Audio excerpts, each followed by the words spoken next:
Not that, that sounds a little bit weird. It's the NFL and everyone cares, but there was another level of urgency that I saw in him, that even though he was, the third string quarterback coming into this year, I saw greatness in him. I just feel like this whole team is just, our team chemistry has grown, especially this year. I feel like all of us is on that same page. Everybody want that one goal, is to win the Super Bowl. Got to put those things together for these last couple of games, and we all got to have that same goal, throughout the whole way. The thing that probably jumps out more than anything is probably their 19 offensive rebounds. They did a great job of getting on the glass, and they took some tough shots, they drive in, they took some tough threes, and with that, sometimes you have some rebounds that just aren't traditional, and you got to be able to get them. And I think that's going to be a big key in our game is trying to keep them out of the lane. 93.5 and 107.5, The Fan. Pacers, Hawks, Purdue, Nebraska, Butler, Villanova, NFL wildcard weekend, Colts interviews continuing, and we're ready to roll. On The Fan, Charlie Clifford, Scot Pollard, Jimmy Cook, thrilled to be back for a third consecutive day with the big man who is going to start this show. Scot Pollard, let's rank the playoff games this weekend in terms of must-watch down to, okay, that's your built-in nap. Saturday, Sunday, Monday. Here's the slate, everybody. Seattle, San Francisco, Chargers, Jags, Scott. That's Saturday, okay? Okay. Sunday, Miami, Buffalo, Baltimore without Lamar Jackson, Cincinnati. So a doubleheader, Saturday, Sunday, and then the Monday nighter, Dallas, Tampa Bay. New rumors swirling that Tom Brady potentially is this finally the time where he gets to Miami, something he's been trying to do for 3 years as far as we know. Let's rank top to bottom here, starting with the least entertaining game of this slate. I feel like the easy choice is obvious. What do you think it is? Oh man, let me look at your list again. Yeah, Chargers, Jags, Seattle, San Fran, third string quarterback. That's it. Chargers, Jags. Yeah, that's unwatchable. The toilet bowl of the AFC South has advanced, but Trevor Lawrence is at home. I mean, that's Chargers got to go across the country. Is him. He's gorgeous. He's a pretty human. His hair. Did your hair ever get that long? Yeah, I had it shoulder length. He's like Thor, though. I mean, that dude is like. You've seen the meme where somebody just like made him a woman, or there was a girl that looked just like him? Hasn't everyone been facially AI changed? Yeah. That was a good hot thing. Remember the old face for a while? The old face lasted longer than the chick face for whatever reason. There's werewolf face going on today because it's Friday the 13th. Happy Friday the 13th, everybody. To all those of you who celebrate and who recognize. Jimmy Mark Cook. Boyle does. 13 is his favorite number. He named a cat 13 once. You two may have been separated early on in life. Did he leave you at like a state park or something? And now you're just coming Mark back? Mark Boyle is my deadbeat dad. Father? Hey, Father? Every time he comes on, I'm like, hey, Dad, why? It sounds familiar. It sounds like neglect. Jimmy Cook, do you have a least watchable game of this AFC wildcard, NFC wildcard slate? Since your team doesn't have to play because you're so good at everything. And we're going to get into your assistant coach who interviewed last night with the Colts. I don't have a complaint about having a week off. For me, the least watchable game is Ravens and Bengals because without Lamar Jackson, I think the Bengals take care of business there. And they're a fun team to watch. They are a fun team to watch. But I could say the same thing about Bills and Dolphins. I was going to say, because Skyler. So without Tua... Again, I think the edge is probably... obviously, Vegas thinks that's a 13-point edge to Buffalo. I don't know which one you said was your favorite, but I'm actually very much looking forward to Chargers-Jaguars because I love Justin Herbert, and I've loved Trevor Lawrence's ascension the last 4 or 5 weeks. I think this is going to be a very high-powered offensive game. And I'm thrilled about that game. I got to be honest. Of all the wild card games, I can't wait for that one. You clearly weren't listening to us. I know. I heard you mention that. I thought you said that was your least favorite. So I'm sorry I'm on the wrong side of Scot Pollard today because I ordinarily line up pretty well with you at least the last couple days. Well, but and you're today, a betting man, and you're thinking about that kind of stuff too. It's great. Sure. Yes. Oh yeah. But I'm looking at that game as the game that is complete meaningless Neither one of those teams is going to go far. That's like whoever wins this game is going to lose the next one, no matter what. So that's where I'm like, that is why also I ranked it at the bottom, because they're going to Kansas City, like, correct, in my Jim? era in the NBA, it was like if Memphis played the Grizzlies. Like the old, no, that's the same team, sorry. The Grizzlies play the I would have liked Clippers. big country going down in to the see. mid-2000s. Sure. When the Clippers played the Grizzlies, it's like, yeah, they made the playoffs, but neither one of them's advancing. They're going to play each other. Nobody's watching, and the next round, But we could have watched smoked. Darius Miles and Q Rich dunk and fly through the air. Well, there's that always was gonna be, majestic. Like we're talking about with the quarterback. That's Jimmy's. They're your Clippers. I'll Sure, watch exactly. the Jags because Exactly. of Trevor Lawrence. I think if you're this far away from Duval County and you're saying you're very invested in the game, the Jags should be sending you tickets to the hot tub to hop in there. This could He's also traveled from 14 states away, Duval County. Jags Nation is strong. This could also be James Brandon Cook. Staley's last game as head coach. That Sean Payton rumors continue to roll. If they lose to Jacksonville, that rumor mill's only going to get hotter. So there's a lot of implications on the line here. And yes, to answer your question, Charlie, as long as no other funny business happens, this is who Kansas City would play in the divisional round as the winner of this game. Scot Pollard and Jimmy Cook more likely to get fired if they lose. Brandon Staley in Los Angeles with what Jimmy just set up. It's L.A. You're trying to steal the spotlight from the Rams, who are clearly in a world of hurt. It looks like Sean McVay is going to stick around potentially. Or Mike McCarthy being upset by Tom Brady on Monday night. Which coach most likely to go? Because Sean Payton will be the obvious choice for either franchise. That's a really hard one, because on the one hand, LA is a big market and there's always a lot more pressure on the big market teams to do well, and the coaches have a shorter leash typically. But Jerry Jones, Dallas. yeah, It's the market. There's big markets and there's the market. Well, and it's the owner that like we were kind of discussing yesterday. Sometimes an owner can interfere on the football side of things, and he's the guy that does that. So Poster child for it, for sure. Yep. Gosh, I'm going with Dallas. I think it's going to be Dallas Jimmy Cook? if he loses. Yes, of course. I'm More likely. I'm slightly blinded by the fact that Mike McCarthy is always on my television week after week after week because he's the head coach of the Cowboys, that he should be fired. So on the one hand, I want to lean towards it's Dallas because he's continued to be, this is Mike McCarthy's last week as head coach for the last 2 years. But on the other hand, the Chargers, Justin Herbert. Imagine living through that. Right. Honey, they were talking about you again, and they're saying this could be it. Every Sunday night. Lord, I told you, enough with the ESPN. Every Sunday Put on night, Hallmark. he comes home and smacks his wife because she reminds him, Jesus. hey, they said you're going to get fired again. Shut up, Martha.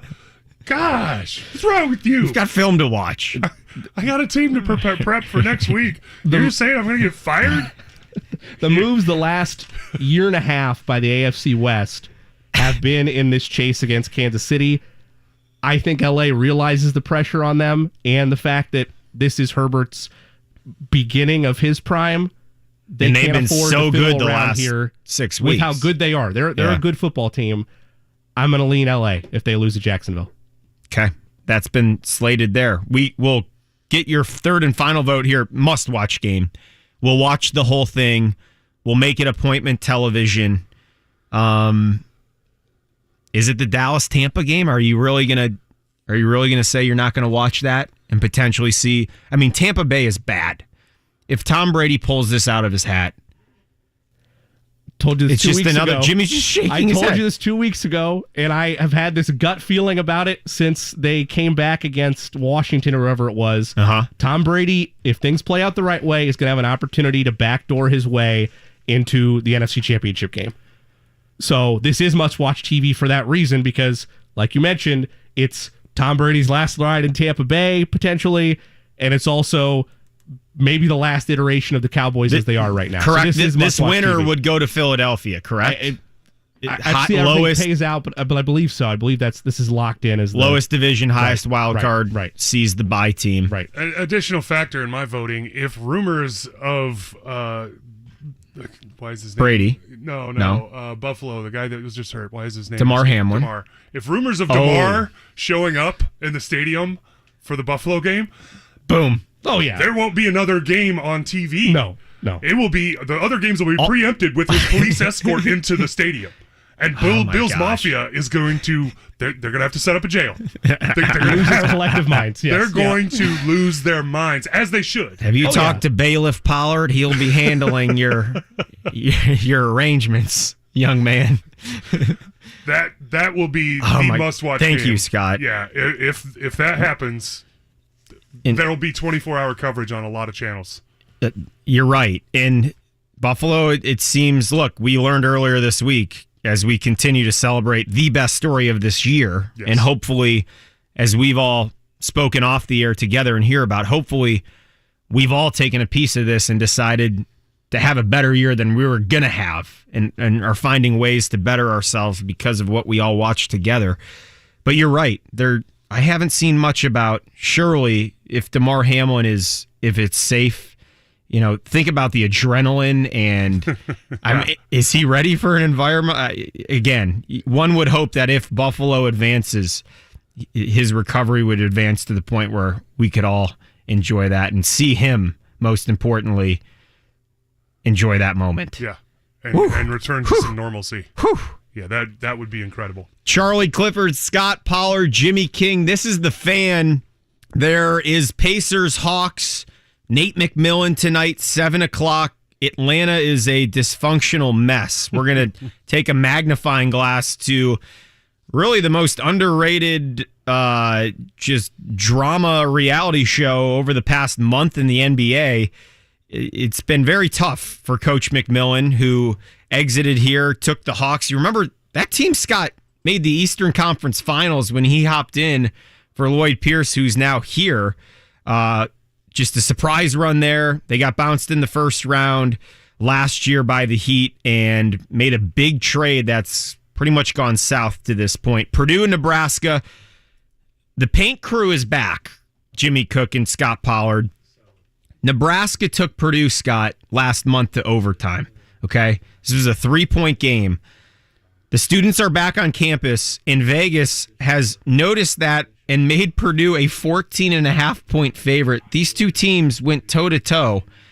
That's how much of a home court advantage this line is potentially. Sure, maybe, any home team, you get the boost to 3 points, but you just saw these two teams play to overtime. It was a tight game throughout the contest, and now Purdue goes home and is a 14.5-point favorite a few weeks later. Have you been to Mackey Arena anytime recently? No, not recently. Okay. Last time I was there to actually watch Kansas play volleyball there. I think we should start something here, Scot Pollard, where I'm going to continue to pepper you with Zach Edey stats to the point where you and I are just going to have to hop in the car one night and make the pilgrimage to Mackey so you can watch in person and study someone who is attempting to do what you did a couple decades ago. What do you think about that? I'm in. I'd like to watch his development. I've loosely watched it over the years, but I would like to see him in person for sure. Here's what I'll start with you on that front, because I got to hook you with my best stuff early. Zach Edey, Scot Pollard. We're now 16 games into the season. Zach Edey has more blocks than personal fouls. That's the part that I find incredible. He stays out of foul trouble. And I get the game is a little different than when I played, even the college game. But it's incredible that there isn't still, and there is, in every referee's mind, when a little guy runs into a big guy gets fouled 9 times out of 10. It's just it's human nature. Referees see it. You bounce off a tree. It's the tree's fault. And so the fact that is true, that is an actual stat, that he has more blocks than fouls, is incredible that he's that good of a shot blocker, but B, incredible that he's that good at avoiding contact and staying. It's like a sixth sense. And on the one hand, yeah, just standing there and not moving and being 7'4" with your arms up, that's enough. That's enough for 99%, maybe 100% of all college players. That's enough to just stand there and do not move. Don't worry about it, Zach. Just stand there with your arms up. Do not move. And just make them shoot over you, because that's enough to alter most shots without even blocking them. But it's still incredible that people don't run into him when he's not moving, right, and fall down, draw it, and he gets the foul. 2 fouls a game. It's crazy. 2 fouls a game. I was the opposite. He needs to go to the Scot Pollard School of Hacks, Hack-a-Shack. I did. I taught that school, Hack-a-Shack. No cheap ones, right? No. No cheap ones. If you're going to get him, make him miss. Eric Bieniemy interviewed for the Colts head coaching opening. The Chiefs offensive coordinator, Jimmy Cook, very intrigued to hear your thoughts on this. This was sneaky one. Most of the national reporters have had a pulse on pretty much anyone who's interviewing anywhere. As you see now, each team will put out its tweet, interview completed with Ben Johnson. It's a way to get clicks, I guess. I don't know. It's nice for us because now we can mark down, okay, here's who's actually talked. We can get a better timeline. Here's your Colts timeline of interviews this week. Bubba Ventrone, the special teams coordinator, Wednesday.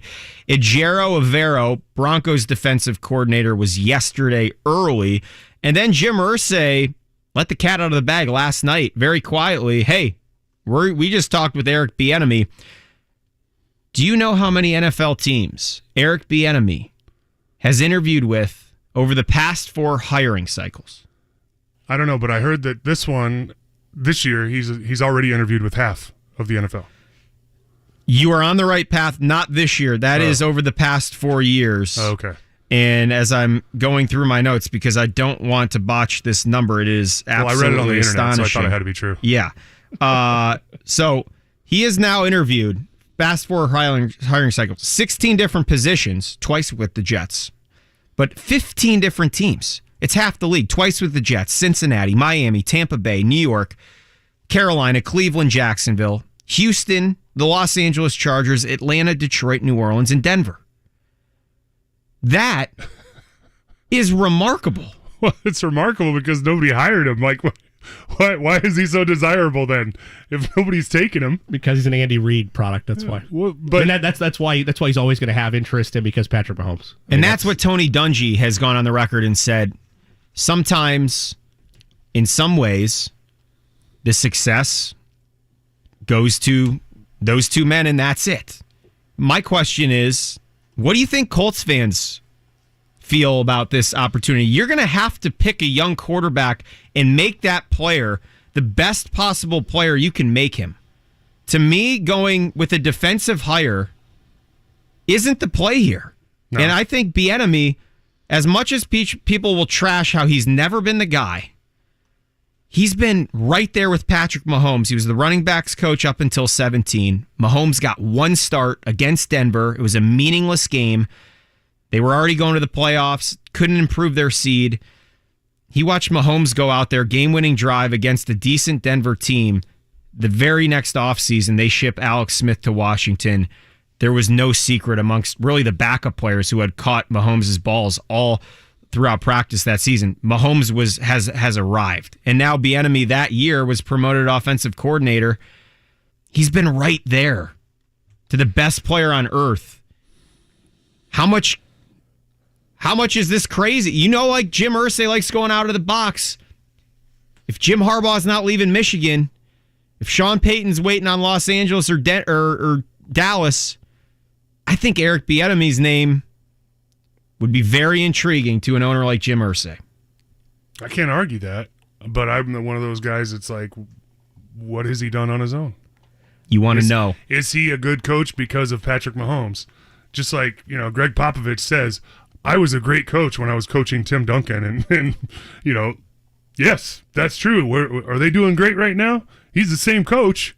Are they dragging NBA championships out of San Antonio right now? No, they are not. So you're as good as a coach as who you're coaching in pro sports. That is a fact. So I can't get really excited about this guy when he is the Phil Jackson, but he's not even been the head coach. He's a benefactor of coaching one of the greatest NFL players that's ever played the game. Mm-hmm. And so I dropped Phil Jackson's name, same thing. He only coached the greatest players of my generation. He didn't take a no-name group of kids to the playoffs and win a championship with them. He didn't, not once. He only coached Michael Jordan, Kobe Bryant, and Shaquille O'Neal. That's it. When they were done, he was done. So Zen Master out. Oh, he's the Zen Out. Master, all right. Montana, let's go. And Del Harris didn't do it with the Lakers. I get it. I know he had Shaq and Kobe and Phil coached them to a championship after Del Harris was the Shout coach. out Hoosier State legend Del But Harris. still, he just got his Hall of Fame bid, right? Awesome. Congrats, Del. But that's where I'm going with this. Is it a sexy name, Bieniemy? Yes, absolutely. But why?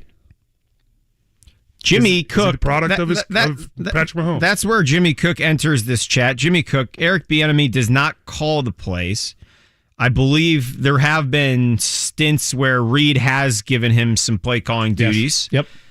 So it's been the question for 4 hiring cycles. The question hasn't changed. Andy Reid said it 2 weeks ago. I've said it a million times. I believe in this guy. He's going to get that opportunity. What's your pulse on this, Jimmy? The fact that he's been passed on, I mean, there's a whole different. We talk about for hours regarding how NFL teams conduct their coaching searches, but for every John Harbaugh and Sean McDermott that have been coaching tree pieces from Andy Reid, the most recent one that comes to mind is Matt Nagy, and that didn't go great because they didn't have the quarterback. And I don't know. I didn't follow the Bears as closely enough to say, like, did he have the locker room, all that? I don't know. But they didn't have the quarterback, to Scott's point, and it didn't work out. But to your point, Charlie, he's studied under Andy Reid now for 5-6 seasons, involved as the OC. Andy Reid, in my opinion, is the brightest offensive mind in the game. As long as this isn't the same quarterback that was under center this year, as long as it's a new face, an electric face at quarterback, which we all think it will be. That's a given. I like the Bieniemy hire because of the creativity and the different play sets that would come from Andy Reid's mind and Bieniemy's twist that could guide this team where they want to go. I'm not mad about that. But if it is they miss and it's Trubisky, I don't see it going any different than Matt Nagy. I don't. Conspiracy time. Does Jeff Saturday have a connection to Bieniemy? Not that I know of. Bieniemy played. Like, do they play poker together? We don't know about it. I saw him down at Burn last night. Bieniemy becomes a cigar apiece, the offensive and then coordinator another cigar apiece for head coach Jeff Saturday. Well, I guess don't put that conspiracy to bed. I'm sorry, Colts. I'm not leaving Patrick Mahomes and Andy Reid to come with Jeff Saturday and the Colts. So no, I don't think that's what it is happens. Friday the 13th. Scott's laugh. Can we get a cut of that just to replay? We're gonna need that for future use here. Bieniemy, third place in the Heisman back in 1990, national champion with the Buffaloes, jumped in. Running back coach, you talk about being around greatness. He was with AP in Minneapolis when AP, we're talking primetime years, okay? Comes to the Chiefs, and as we've walked through, has become Andy Reid's right-hand guy. So he checks the other box of, okay, can he relate to the players? Has he done it? We've mapped out a few other players here in terms of these candidates.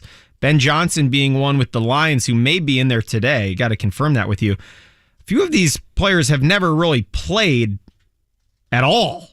College, pro. That was a big reason Jeff Saturday wound up here in the middle of the season, wasn't it? Because of, hey, the brand. He's done it. He knows what it takes. Bieniemy played in the National Football League for 8 years. He racked up some yards. On all levels. So you can't take that check mark against him. It's going to be interesting.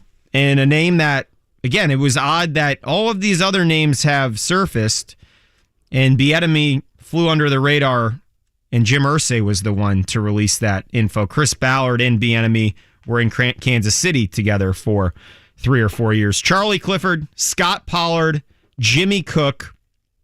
Again, Butler, Villanova, Purdue, Nebraska, Pacers, Hawks. That's all tonight. Then you clear out for football tomorrow, plus IU and Wisconsin tomorrow afternoon, 1 o'clock, Assembly Hall. We have a loaded show for you. Last night, Assembly Hall was rocking, and you know it's not for the men's team because they aren't beating anyone right now. Sydney Parrish, Hamilton Southeastern, former Miss Basketball in Indiana. She went to Oregon first, and now she's back home. leading this Hoosiers team, which is ranked inside the top 10 in the country. Sydney Parrish from Hamilton Southeastern joins us at 12:30. Kevin Warren is out as the Big Ten commissioner.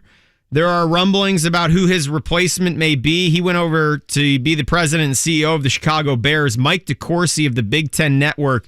No one is closer to the inner workings of the Big Ten Conference than Mike DeCourcy. Mike's going to join us at 1:30, and then Kevin Bowen will hop on at 2 o'clock. You listened to Kevin and Jake this morning. A great rundown of where things sit at the Colts complex.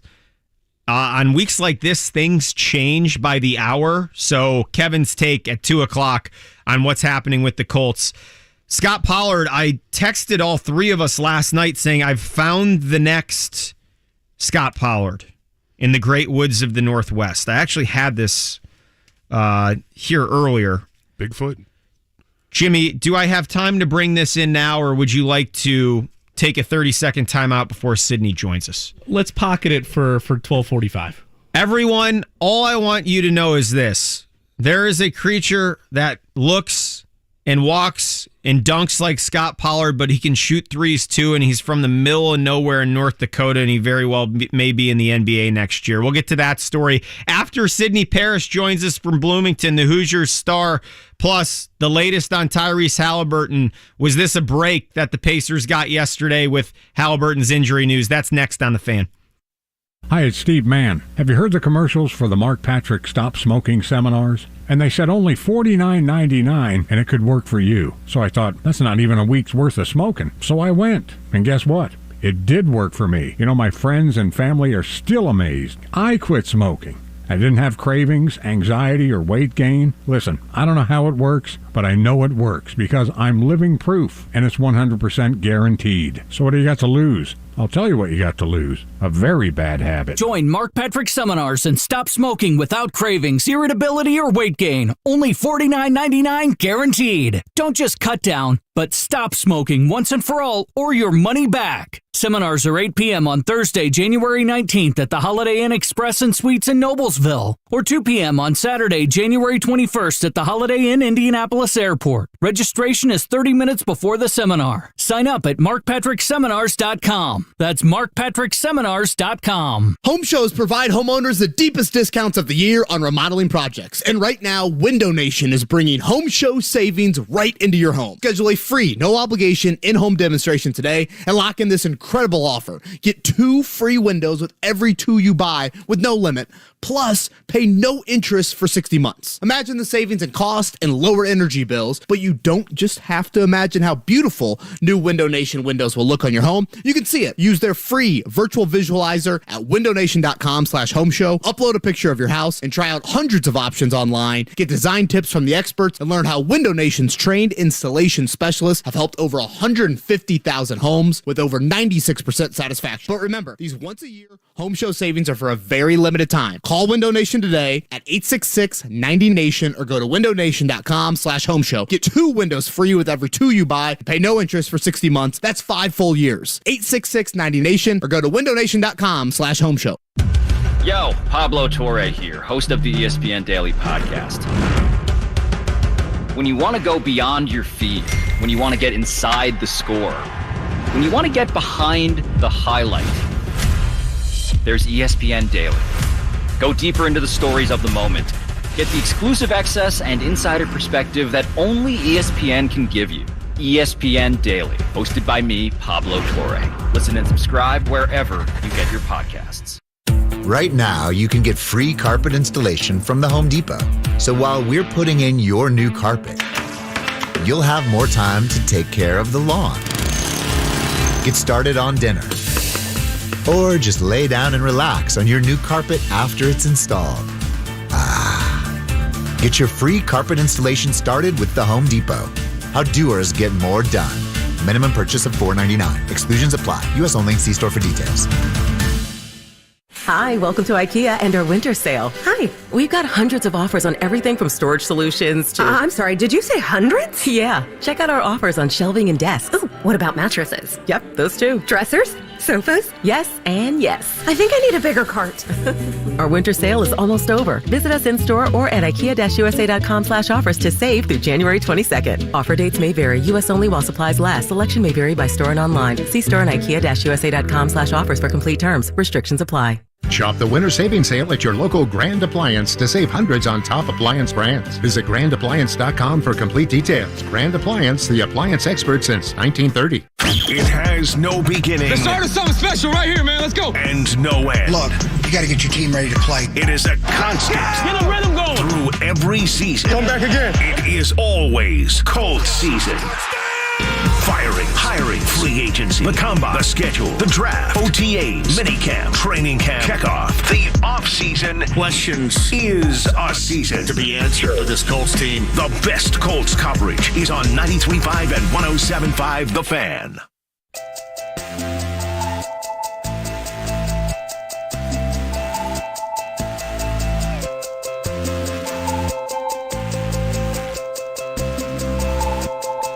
.93.5 and 107.5 The Fan. There's one basketball team in Bloomington that is falling, and there's one that's going the other way. The Indiana Hoosiers women's hoops team, 15-1, ranked 6th in the country. Assembly Hall was rocking last night. Matt Schumacher on the call, and this was a team that IU struggled with in the past. Maryland came in ranked 9th in the country. Terry Morin's team with the return of Grace Berger, who was the emotional leader really late last year and into this season, suffered a knee injury earlier in the year, was able to get back on the floor, contributed with 11 points. But the star last night was former Miss Basketball out of Hamilton Southeastern, Sydney Parrish, joining us now on the Mower Shop from Fisher's Hotline. Sydney, thanks for hopping on just hours after walking out of that scene at Assembly Hall. For everyone who wasn't able to get there, and I know a lot of folks are going to begin to start showing up more and more as this streak continues, what was that arena like last night? It was so much fun to play, and it was a great environment. Hoosier Nation really showed out, and I think we're seeing more and more fans each game, and just a lot of loyal fans out there, and we're just trying to grow the fan base the more wins we're getting. So it was a great environment, and we could definitely hear the fans last night. Sydney Parrish, 18 points last night, team high for the Hoosiers. Big second quarter, really got some separation, and IU was able to close it out late. What did Terry Morin tell the team after the win, Sydney? She just told us that we won on the defensive end. We knew that our offense would come, but just being able to focus on player personnel and just lock our heels into the ground and defend on those final possessions was really what got us that win. Sydney, Scot Pollard here. I went away from home to college. I left San Diego and I never went back. You went out west and you're back home. It was always hard for me to go back to play against like UCLA or San Diego State. It was tough. What's it like to be back home? Are you feeling the love, or is it just kind of hard to be back in front of your friends and family?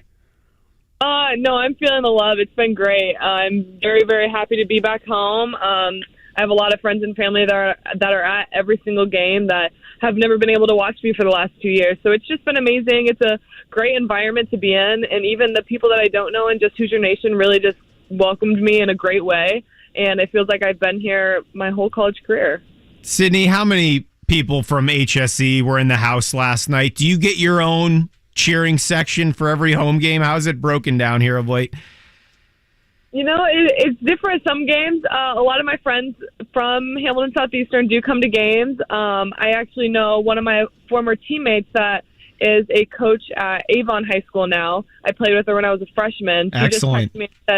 She just texted me and said that she's going to bring their whole team, the Avon High School program, next week to our game. So just people like that are reaching out and just coming to support has been amazing. You have had a streak of double-figure scoring that goes back to legitimately the day after Thanksgiving. You've been on a tear. You show up. IU is back on the map. There's no question about that. That's why you made the decision, I'm sure, that this was going to be the right spot. How did you handle not only becoming a piece on the floor, but blending in off the floor as well? Terry Morin had a fantastic quote about Sydney Parrish last night. She said, Don't look at the eyelashes. Don't look at the nails or the hair. This is one of the toughest competitors we have in this locker room. I thought that was just a perfect explanation of Sydney Parrish. Yeah, it's been great on and off the court. I mean, the girls were very welcoming. We came in with 7 new players this year, so that was kind of one of the downfalls of the team this year that we were concerned about. But we just blended in perfect, and we get along great on and off the floor, and it's just been a great fit for me and for the team. And I think it shows on the court how much we care and want to win with each other. Sydney Parrish is joining us on the guest line, brought to you by the Mower Shop in Fishers, themowershop.com for all your snow blowers, commercial and residential mowers, plus service and power tools. Sydney, last year we took a feature on Grace Berger at Wish TV, just her journey from knowing she wanted to be an IU basketball player before it was cool to be an IU women's basketball player. She is able to get back on the floor last night. We saw her with the knee brace on. It looked like she moved really well. Your thoughts on having someone like that at this stage in your career and what she's done for you on a personal level since you joined the team? Yeah, definitely since day one that I came into this program in the summer, I knew Grace was a competitor, and I knew she was just a great leader and a great person on and off the court. And she's just kind of helped me grow my game. And I ask her questions sometimes on the court and what to do and just kind of get her thoughts about things. And she's just a great leader, and I'm excited to see where her career takes her because she's going to be playing basketball for a very long time. Where does this season go from here? You have the Badgers coming in on Sunday, then a trip to Illinois, Michigan, third-ranked Ohio State. Ohio State's playing very impressive ball. You're going to have 3 straight ranked teams. What do you think the biggest challenge will be over the next 2 weeks, Sydney?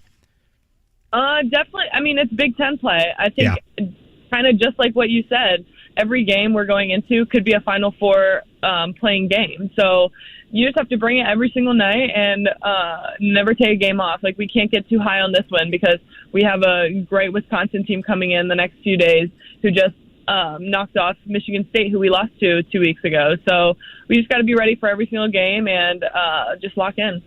Again, if you're just joining us on The Fan, Charlie Clifford, Scot Pollard, Jimmy Cook, we're on with IU star guard Sydney Parrish, former Miss Basketball out of Hamilton Southeastern. Sydney, I would like to close with this. Terry Morin has turned around IU to the tune that few coaches have across the country over the past 5 years. A message to your coach who convinced you it was the right move to come home and it's already paying off. What would you tell Coach?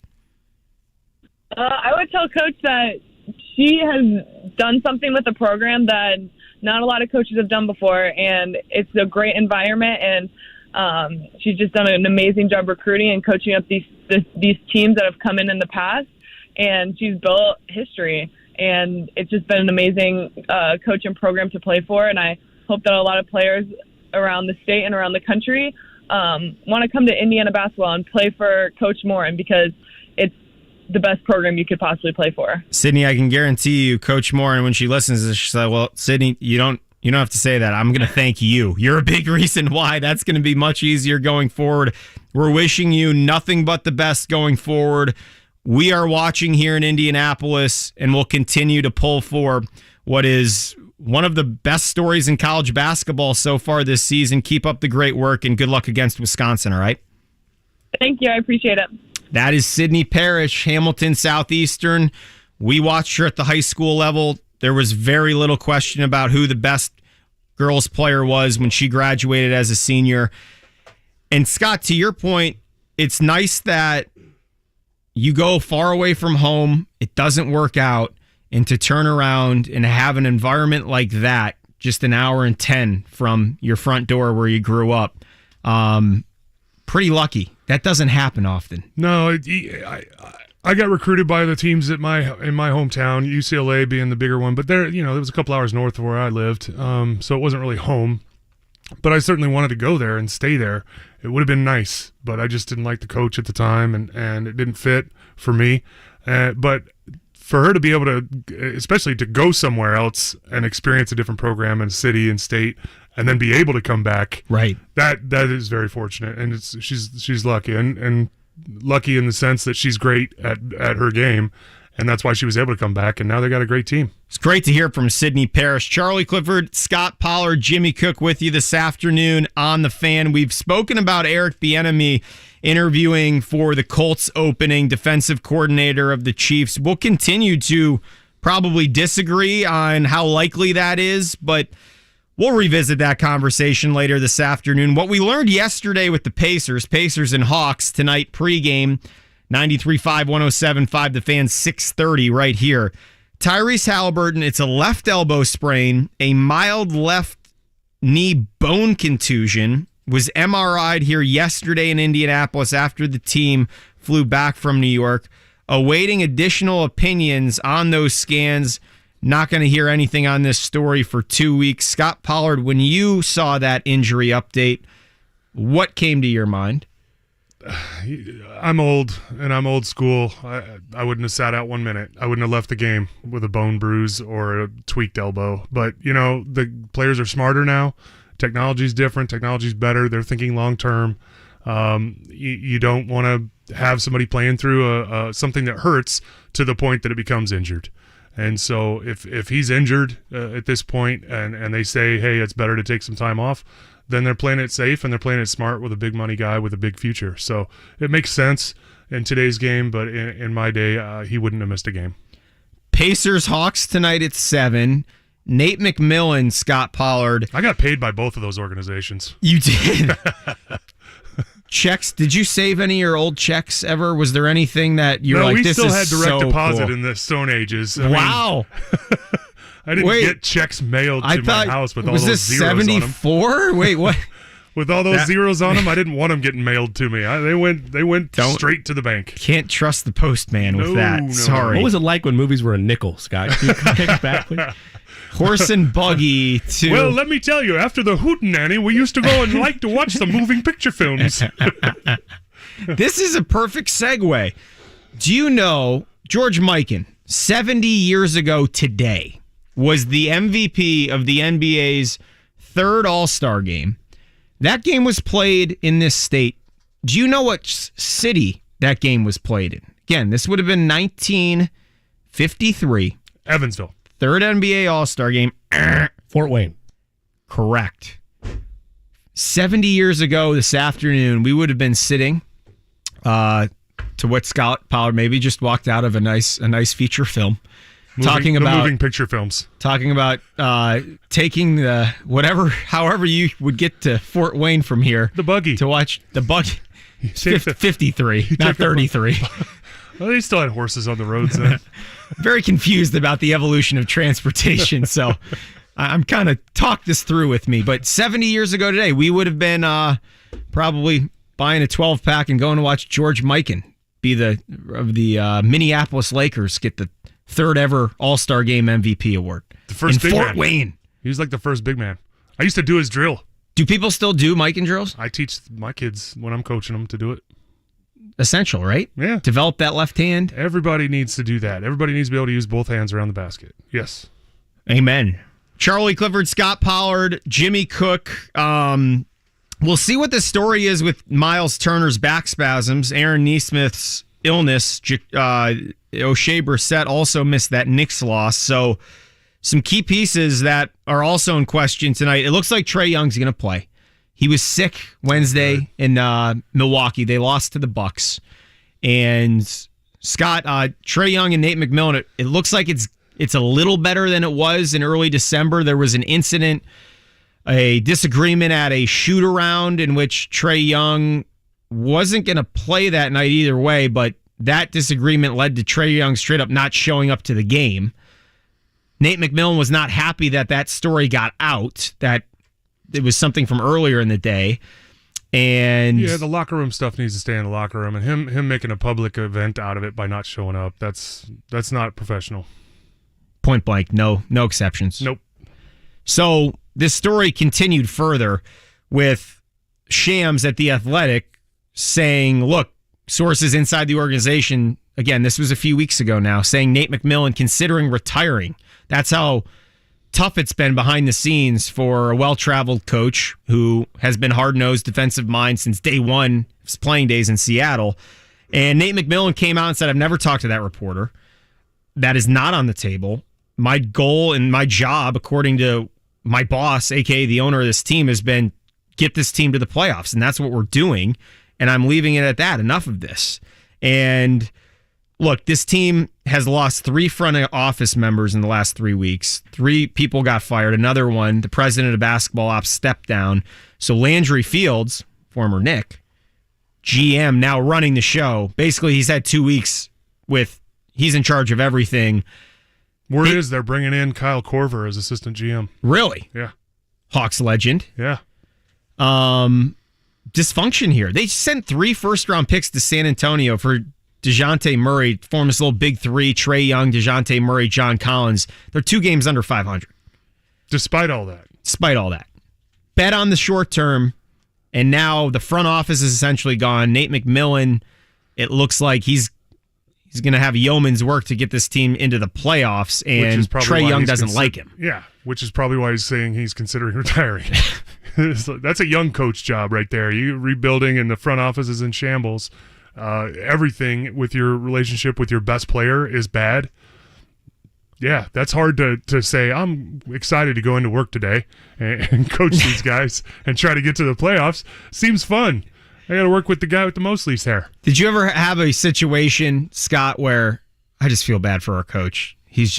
Everyone's being a jerk to him. This is unwinnable in his situation, whether he wins or he doesn't. I was fortunate that I always played for playoff teams except my rookie year.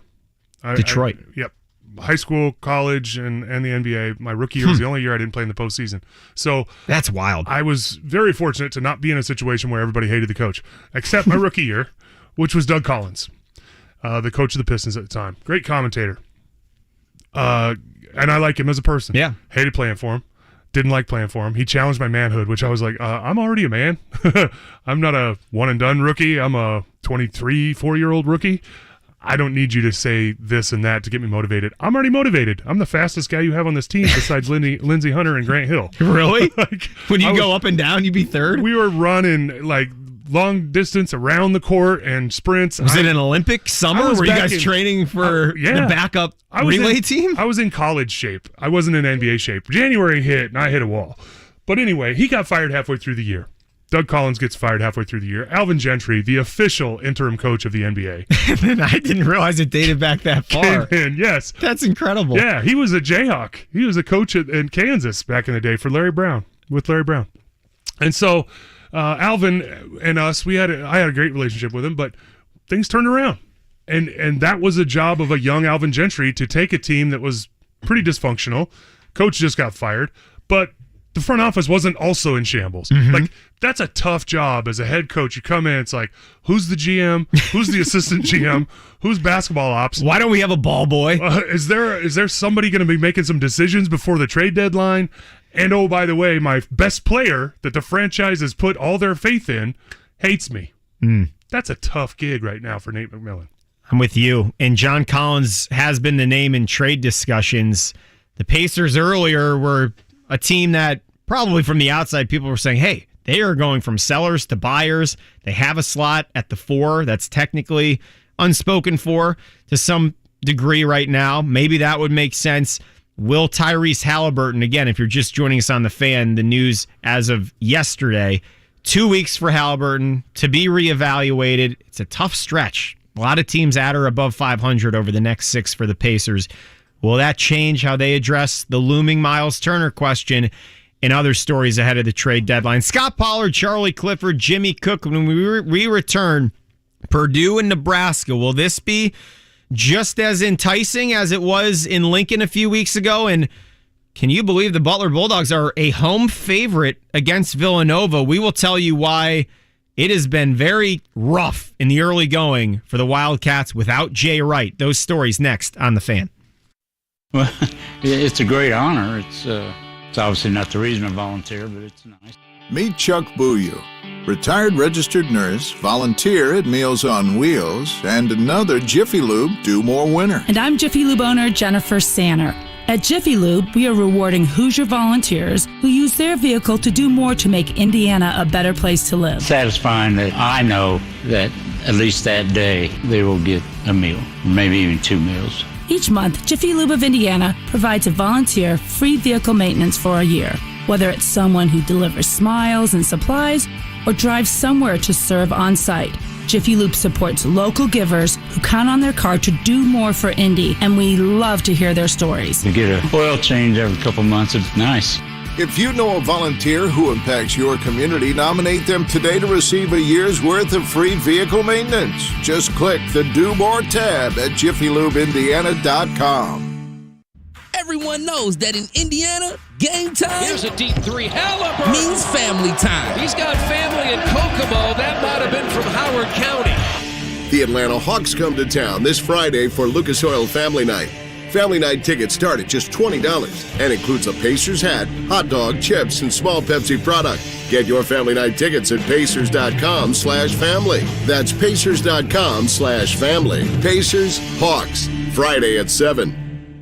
Hey, it's Dan Dockich for Affinity Whole Health. Guys, do something for yourselves. Go to feelgreatindy.com. I'm on a testosterone replacement program with Affinity. Let me tell you, the benefits are amazing. Go to feelgreatindy.com. That's feelgreatindy.com. Indy's #1 for new country. I got some famous friends.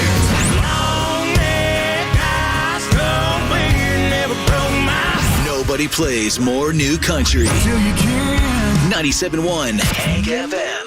Hey, Indy. Tim Pearson here, founder of Chattanooga Whiskey, the only Tennessee high malt. Chattanooga Whiskey 91 is an award-winning small batch bourbon crafted from 4 grains, including 3 specialty malts for a distinctly rich and complex character. Drink Chattanooga Whiskey. Enjoy responsibly. Soccer Saturday featuring Indy 11. If this is your football, this is your show. Saturday at 9 on The Fan.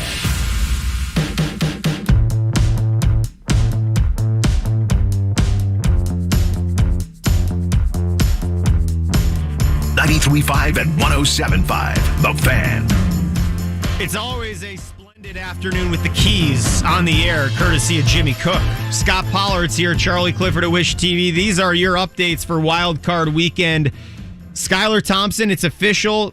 He is tasked with bringing the Miami Dolphins into Buffalo with the momentum of everything that is fantastic about life and humanity that is transpiring in the great city of Buffalo right now and around the country with this Damar Hamlin story. Dolphins, Bills, Skylar Thompson, Josh Allen, everybody in Miami have a great year. And now the decision begins, is Tua Tagovailoa, A, is he healthy enough to continue on as a quarterback? And B, is he a better option than if Tom Brady picks up the phone after the Buccaneers are eliminated and says, I'm a free agent and I'm coming your way. Make room for me. Stay tuned on that story. Mike Williams, star wide receiver for the Chargers, a back injury that looks like would keep him out unless the Chargers somehow made the Super Bowl. Terrible news for Justin Herbert. That was just in via Adam Schefter. The Chargers offense, which has been so hot to close the season, now a man down. Lamar Jackson, not going to be on the field in Cincinnati on Sunday night. The Bengals, the clear favorite against rival Baltimore, although that is a run-it-back game. Those two just played this past week. Will that factor into things? And then an underrated one out west, Scot Pollard. When I went out and saw the Niners Stadium, Levi Stadium is in Santa Clara, maybe the best outdoor venue new in the NFL. It's incredible. Those two teams hate each other. Seahawk fans and Niner fans. The Raiders are no longer there. Yeah. That is now the rivalry out west, no? My hesitation isn't from the fact that they probably do hate each other. It's just the image of Seattle and San Francisco hating each other that really makes me giggle. Because they're two of like the sweetest cities that are just, they have this reputation of being welcoming and everybody's okay and everything's fine and we love every single human. And so when you hear Seattle, San Francisco, headline news, it's a rivalry, ladies and gentlemen, I kind of snicker. I giggle. I titter. It doesn't pack the punch of Philly against New York, where you're literally coming out to your tires slashed. One of your buddies is going to get a black eye at the game. Oakland had the first real jail in the stadium in the NFL. They really literally in Oakland Stadium had a jail for the fans that were rowdy, that used to beat people up and then get beat up, whatever. Literally had a jail in the Oakland Stadium. So again, excuse me while I say... This is the Coliseum we're speaking on, yes. Oakland Coliseum. Excuse me while I giggle at Levi Stadium, the host of the Niners. And here come the Seahawks from the Northwest. I'm just saying. And there's a little REO Speedwagon playing over the... No, you're right. Little You're river right. bands playing in the background. Let's fight, guys. Let's go. Bench clearing brawl. Two of the nicest cities in this country. Yellow Ledbetter rips as Eddie Vedder. It's like that Anchorman battle, and the Anchorman, the different news stations. No touching of the hair or face. Got in that together. battle. Yeah, guys like, of course. Brick no killed a touching of the guy. hair or face. Yeah, Brick, you're going to lay low. Yeah. We're going to be back with Veronica Corningstone, Scot Pollard, Jimmy Cook, Charlie Clifford. This is The Fan. It's Friday, Indianapolis. We've got hoops tonight, more hoops tomorrow, football all weekend. Yes, the Colts coaching search continues. We'll give you the new names that are in the mix. And we will get to college basketball as Butler and Purdue both try to protect their home courts tonight. Join us next right here on The Fan. We aren't going anywhere. It's Kevin and Query. The overall reality to me is that what we saw this year for the Indianapolis Colts was an absolute indictment of the way they were constructed. 4th and 12, 4th and 20, 2-point conversion, another level of embarrassment. And mercifully, it is over. 4, 12, and 1, 7 straight losses, 10 of 11. And now how does Jim Irsay react to the most embarrassing season in his ownership? Kevin and Query. Weekday mornings at 7 on 93.5 and 107.5. The Fan. Home shows provide homeowners the deepest discounts of the year on remodeling projects. And right now, Window Nation is bringing home show savings right into your home. Schedule a free, no obligation in-home demonstration today and lock in this incredible offer. Get 2 free windows with every 2 you buy with no limit. Plus, pay no interest for 60 months. Imagine the savings in cost and lower energy bills, but you don't just have to imagine how beautiful new Window Nation windows will look on your home. You can see it. Use their free virtual visualizer at windownation.com/home show. Upload a picture of your house and try out hundreds of options online. Get design tips from the experts and learn how Window Nation's trained installation specialists have helped over 150,000 homes with over 96% satisfaction. But remember, these once-a-year home show savings are for a very limited time. Call Window Nation today at 866-90-NATION or go to windownation.com/home show. Get 2 windows free with every 2 you buy. Pay no interest for 60 months. That's 5 full years. 866-90-NATION or go to windownation.com/home show. Who will earn a playoff spot? Get to your Ultimate Sports Lodge to cheer on your favorite pro football team. The action kicks off Saturday at Twin Peaks at 4:30 as Seattle takes on San Francisco, followed up with San Diego versus Jacksonville at 8:15. Are you a fan of Twin Peaks? Sign up for their e-club to stay up to date on all things Twin Peaks and score free stuff. Signing up is easy. Just go to twinpeaksrestaurant.com/peaks-club to get started today. Twin Peaks. Eats, drinks, scenic views. Helzberg Diamonds presents The Guy Who Was the MVP. Craig was proposing to his girlfriend and needed the perfect ring, so he asked her friends for some advice. Get yourself to Helzberg. Yep, Craig went to Helzberg Diamonds. He learned that Helzberg's been in business for over 100 years. That means quality. And with their price match guarantee, he'd get a great deal and find the perfect ring. Wow, it's perfect. Oh, yeah. MVP, most valuable proposer. Be like Craig. Find the ring of her dreams at a Helzberg Diamonds near you or at Helzberg.com. Hey, JMV, starting a new year can sometimes be overwhelming. Let Forum Credit Union help by giving you easy ways to save for all your financial needs in 2023. Whether you're looking for a high savings rate, want to be rewarded for regular weekly savings, or like the convenience of automating savings with every debit card purchase, Forum has great options to help you get ahead. Visit forumcu.com today or visit a branch location. Experienced commercial HVAC technicians, plumbers, and sewer and drain specialists, listen up. Vasey Commercial Facility Solutions is seeking new talent. Do you feel energized, fulfilled, and appreciated? If not, improve your life in 2023.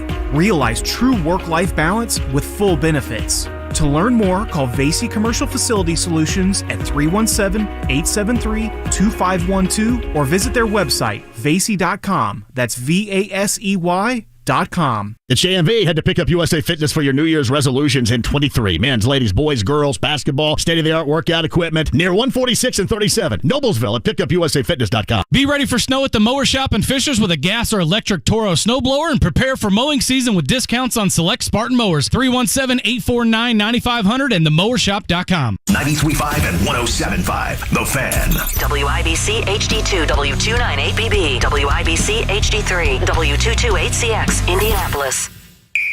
The Pacers welcome the Atlanta Hawks to the Fieldhouse this evening at 6:30 on 93.5 and 107.5 The Fan. I feel good. I knew that I wouldn't. I feel good. I knew that I wouldn't. So good. So good. 93.5 and 107.5. The Fan. I feel Yes, indeed. Charlie Clifford, Jimmy Cook, Scot Pollard. We're in the DriveHubler.com studios. It was a slushy, gloomy Friday afternoon. I think all of you at this point on a Friday, I don't care if it's a hailstorm. It's Friday, New Year. I just worked out like 7 times in 3 days. Worked out 4 times all of last year. I hope everyone's off to a fantastic start. Scott, have you challenged yourself in any form or fashion in 2023 out of the gate here? Do you have anything to share? My New Year's resolutions are always the same one. Don't die. Wow. Like, even back when I was young, people were like, what are your New Year's resolutions, Scott? I will tell you, I don't want to die. Survive in advance. I am having a great time. Parties. I don't want to go anywhere. Just getting started, this Scott. Is great. Come on. This is great. You can't go anywhere on us. I'm not going anywhere. You listening? You got that straight? It was snowing when I woke up this morning. Yeah. And I didn't know that. It was planned. And as I drove down the 465, it stopped. I get downtown, and it's just cloudy and gloomy in the city of Indianapolis. I was like, didn't know weather changed that quickly in this here state. You come hang out with us city folk more often, It's kind of okay? flat in this state. I didn't think that the weather could change that dramatically. It was like I drove out of the mountains into the valley that is Denver, Colorado. The Rockies, Lloyd, California. I thought they would be a lot rockier. Scot Pollard, it's been so fun the last 2 days. We've had a Colts coaching search to go through. We've already debated how likely Eric Bieniemy is to end up here, the Chiefs offensive coordinator who interviewed last night. It looked like Raheem Morris, Rams defensive coordinator, was due in today. We'll continue to monitor. Maybe we'll get the official note that interview has concluded. Before we get to college basketball, Pacers injury, Tyrese Haliburton, 2 weeks. The team's over 500. It's going to be a tough stretch going forward. Let's say they struggle over the next couple weeks and this Haliburton injury becomes more than a couple weeks. Would that change your stance? Yesterday, we agreed, one of the few things we do agree on, that Miles Turner should not be dealt.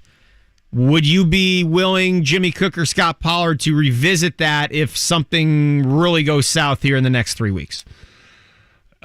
With Miles, first of all, I want to say he should not be traded under any circumstances because of what they've got going chemistry-wise, and he's been such a big part of that. As now a veteran on this team, he's been here his whole career, and you cannot discount the fact that even if you don't like his offensive production or consistency or anything else about his game, that's fine. You can have that opinion, but the fact is he is part of what's going on right now, and everything's going very well. Undebatable. I don't know why you would upset that cart.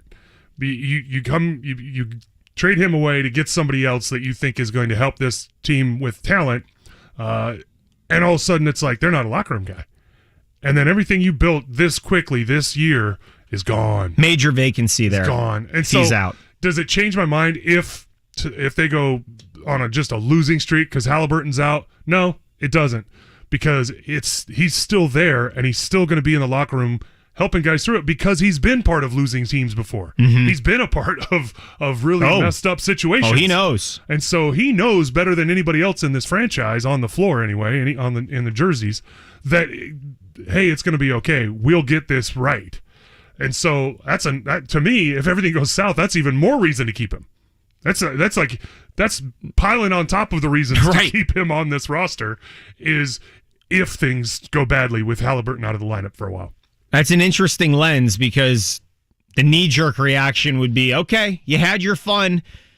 You got the fan base back invested. It's not going to change the long-term trajectory if people care or not. You have Haliburton, you have Matherin, you have these other pieces that have glued together. But to your point, you're the one who's been in the locker room, and you know how quickly something that looks so nice and put together and joyous on the outside, you remove one little log there, and boom, Jenga things on the dance floor, and you're wishing, oh gosh, we got a 26th overall pick and a bench player. Shouldn't have done this. Yeah, and then you got a guy in the summer, the GM, Pritchard, is sitting there going, well, now what other pieces do we need? Now we're rebuilding. Because we took out that one Jenga piece, nice analogy. And it's Friday. And we've lost our chemistry, we've lost our locker room presence, and we're sitting here going, crap. Jimmy Cook, do you push back on this at all? Not really, because I don't disagree with anything you guys said in regards to there's no reason to trade Miles. Team chemistry appears to be high. Scott's spoken to that from the locker room aspect of things. My only fear, and I think this is the fear of Pacers fans, and I think last update I saw, talks are still fluid between Miles' agency and the Pacers in terms of trying to get an extension done. Surely. If there's any indication, though, March 1st is the extension deadline, trade deadline, I think February 9th. If there's any indication that he is not willing to sign long-term here, he's 26, he's at the height of his career. Stock will never be higher. My fear is letting him walk for nothing, which is why if he'll get traded. If he doesn't sign. So that's my caveat is my only pushback is if he's not going to extend, you trade him before the deadline. You don't think twice about it. So for the listeners, we need to clarify a few things here because now this is a different conversation. So Scott, if the extension behind closed doors does not appear to be anywhere within reach, you're saying then this is a completely different conversation. Again, we don't have much time here. We're talking a few weeks here. Yeah, but that's the business side of it. We were talking emotional and wins and fan base and the fun side of it, the basketball side of it. Mm-hmm. But then you were talking about the business side of it, and that's a completely different thing. And yes, that's absolutely realistic. They're not going to let one of their most valuable assets just walk out the door this summer. So how do you gauge it though?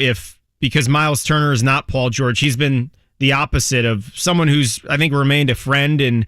You know, they really chopped it up when the Clippers came in here and Miles really outshined Paul in the final few minutes of that game. George still dropped 45. That was one of the most entertaining games of the year, and the Fieldhouse was just rocking.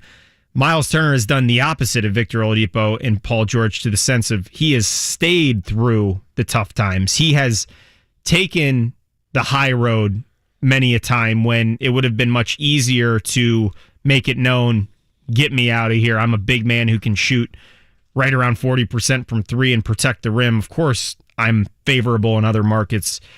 And if it's gone this long and you don't have a firm no from him, as Kevin Pritchard, as Chad Buchanan, don't you believe in your abilities too to, you know what?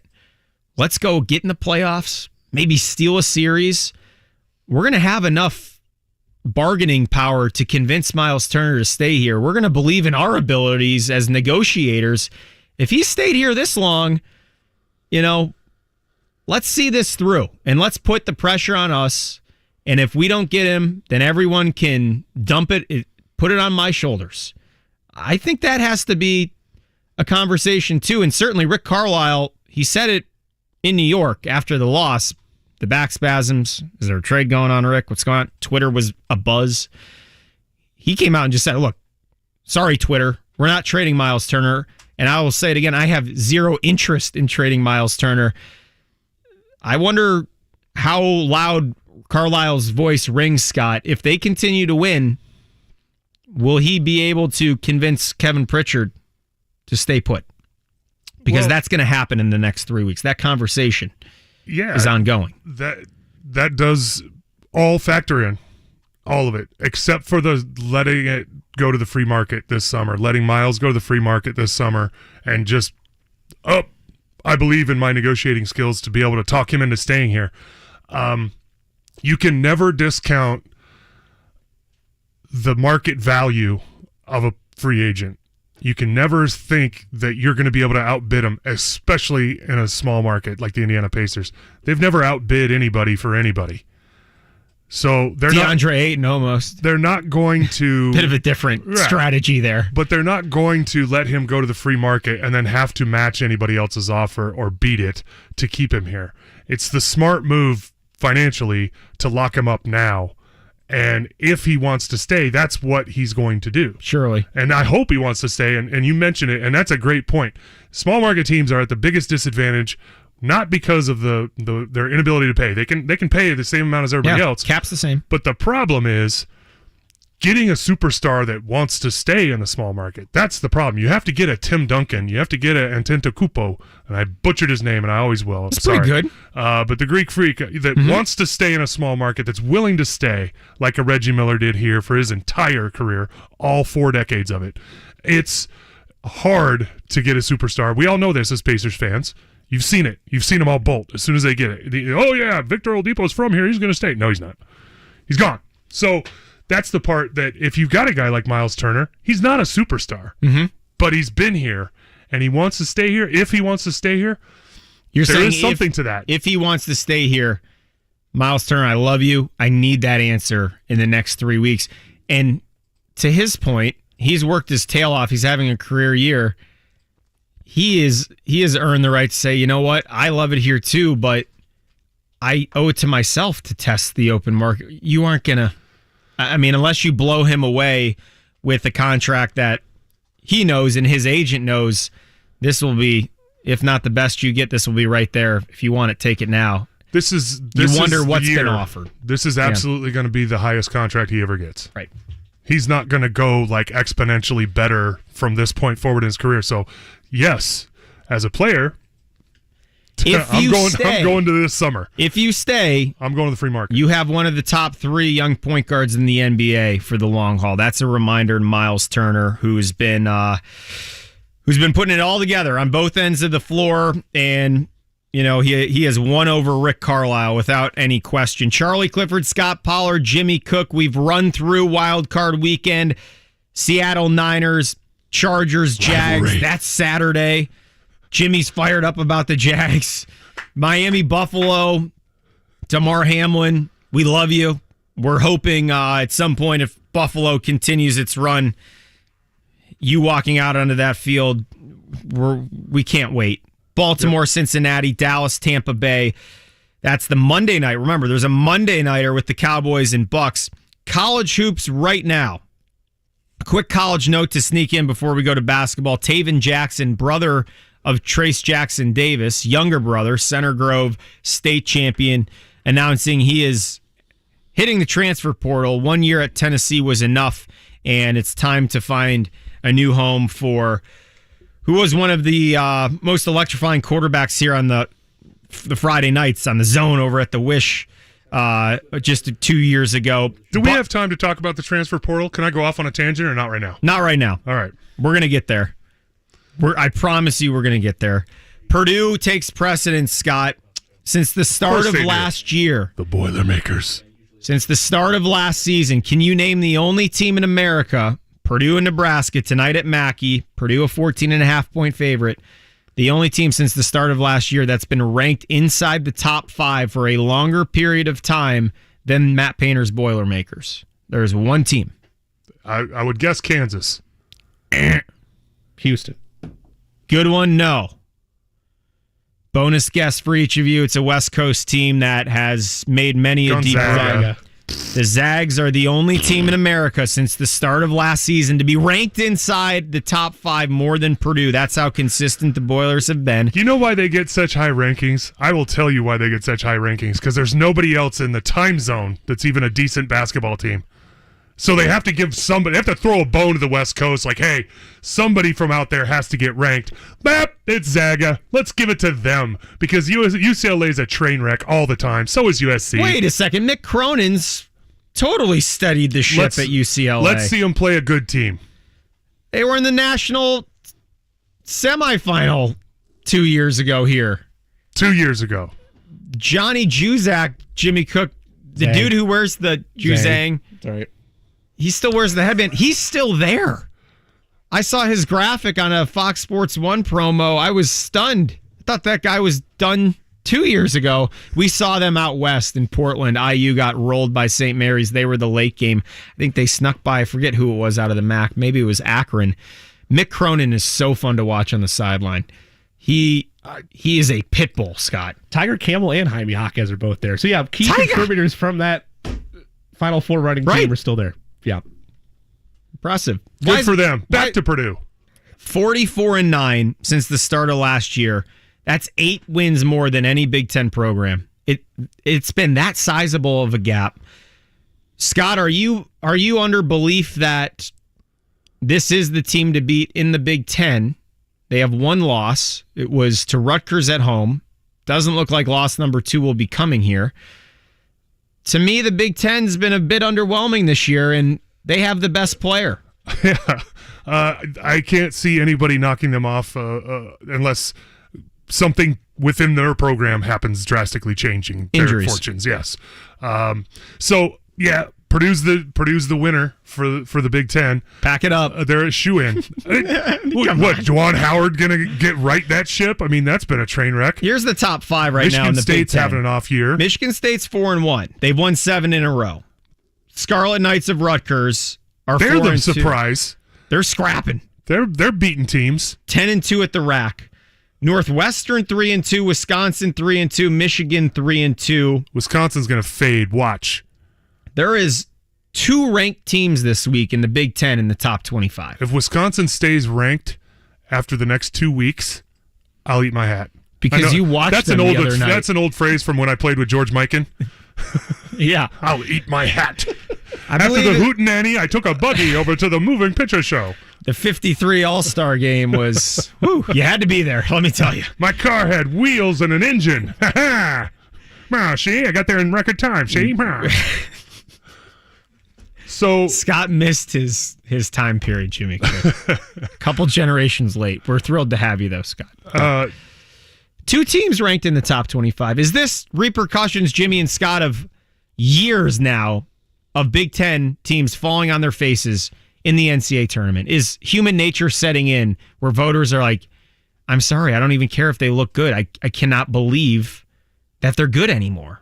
In terms of putting 6 teams in the top 25. Or is this the talent just bad? I mean, but the top 25, and I'm not saying Lenardi does, but I just double-checked it, bracketologists don't reflect the Big Ten as bad as it is right now. The AP Top 25 does. They're the leading team in terms of bids right now. I'm glad you shared that. From Lenardi and from Jerry Palm. Again, I'd take bracketologists for what you want. They're not always right, but normally they are. It's not perceived, at least in terms of that realm of thinking, that the Big Ten's having a bad year. But in terms of top to bottom, getting a top-tier ranking, yes, that is accurate. There's not a ton of top 25 action for the Big Ten this year, but they're still the leading conference with 10 bids as it stands right now, off of some bracketologists. And we aren't lunatics. We watched a Penn State team 2 nights ago that I thought, wow, if you run into that performance in March, you're going to lose. 2 guys each hit 7 threes, play nice pressure defense. Again, I'm not saying they're contenders. I'm just saying the idea of the conference is they've had their struggles in the tournament over the last couple of years. That's well documented. I have paid the price. Both of my brackets are still posted above my office desk at my desk, I should say, at Wish TV. I had 1 Sweet 16 team, I think, each of them. Why do you keep them? That's a memory of failed decision making. I get hazed. You got to move forward. I get hazed. You got to think forward. Today is today. It's not last year's bracket. Big Ten bias has cost many, including myself. Wow. You need one of my motivational speeches. I'll give you one after the show today.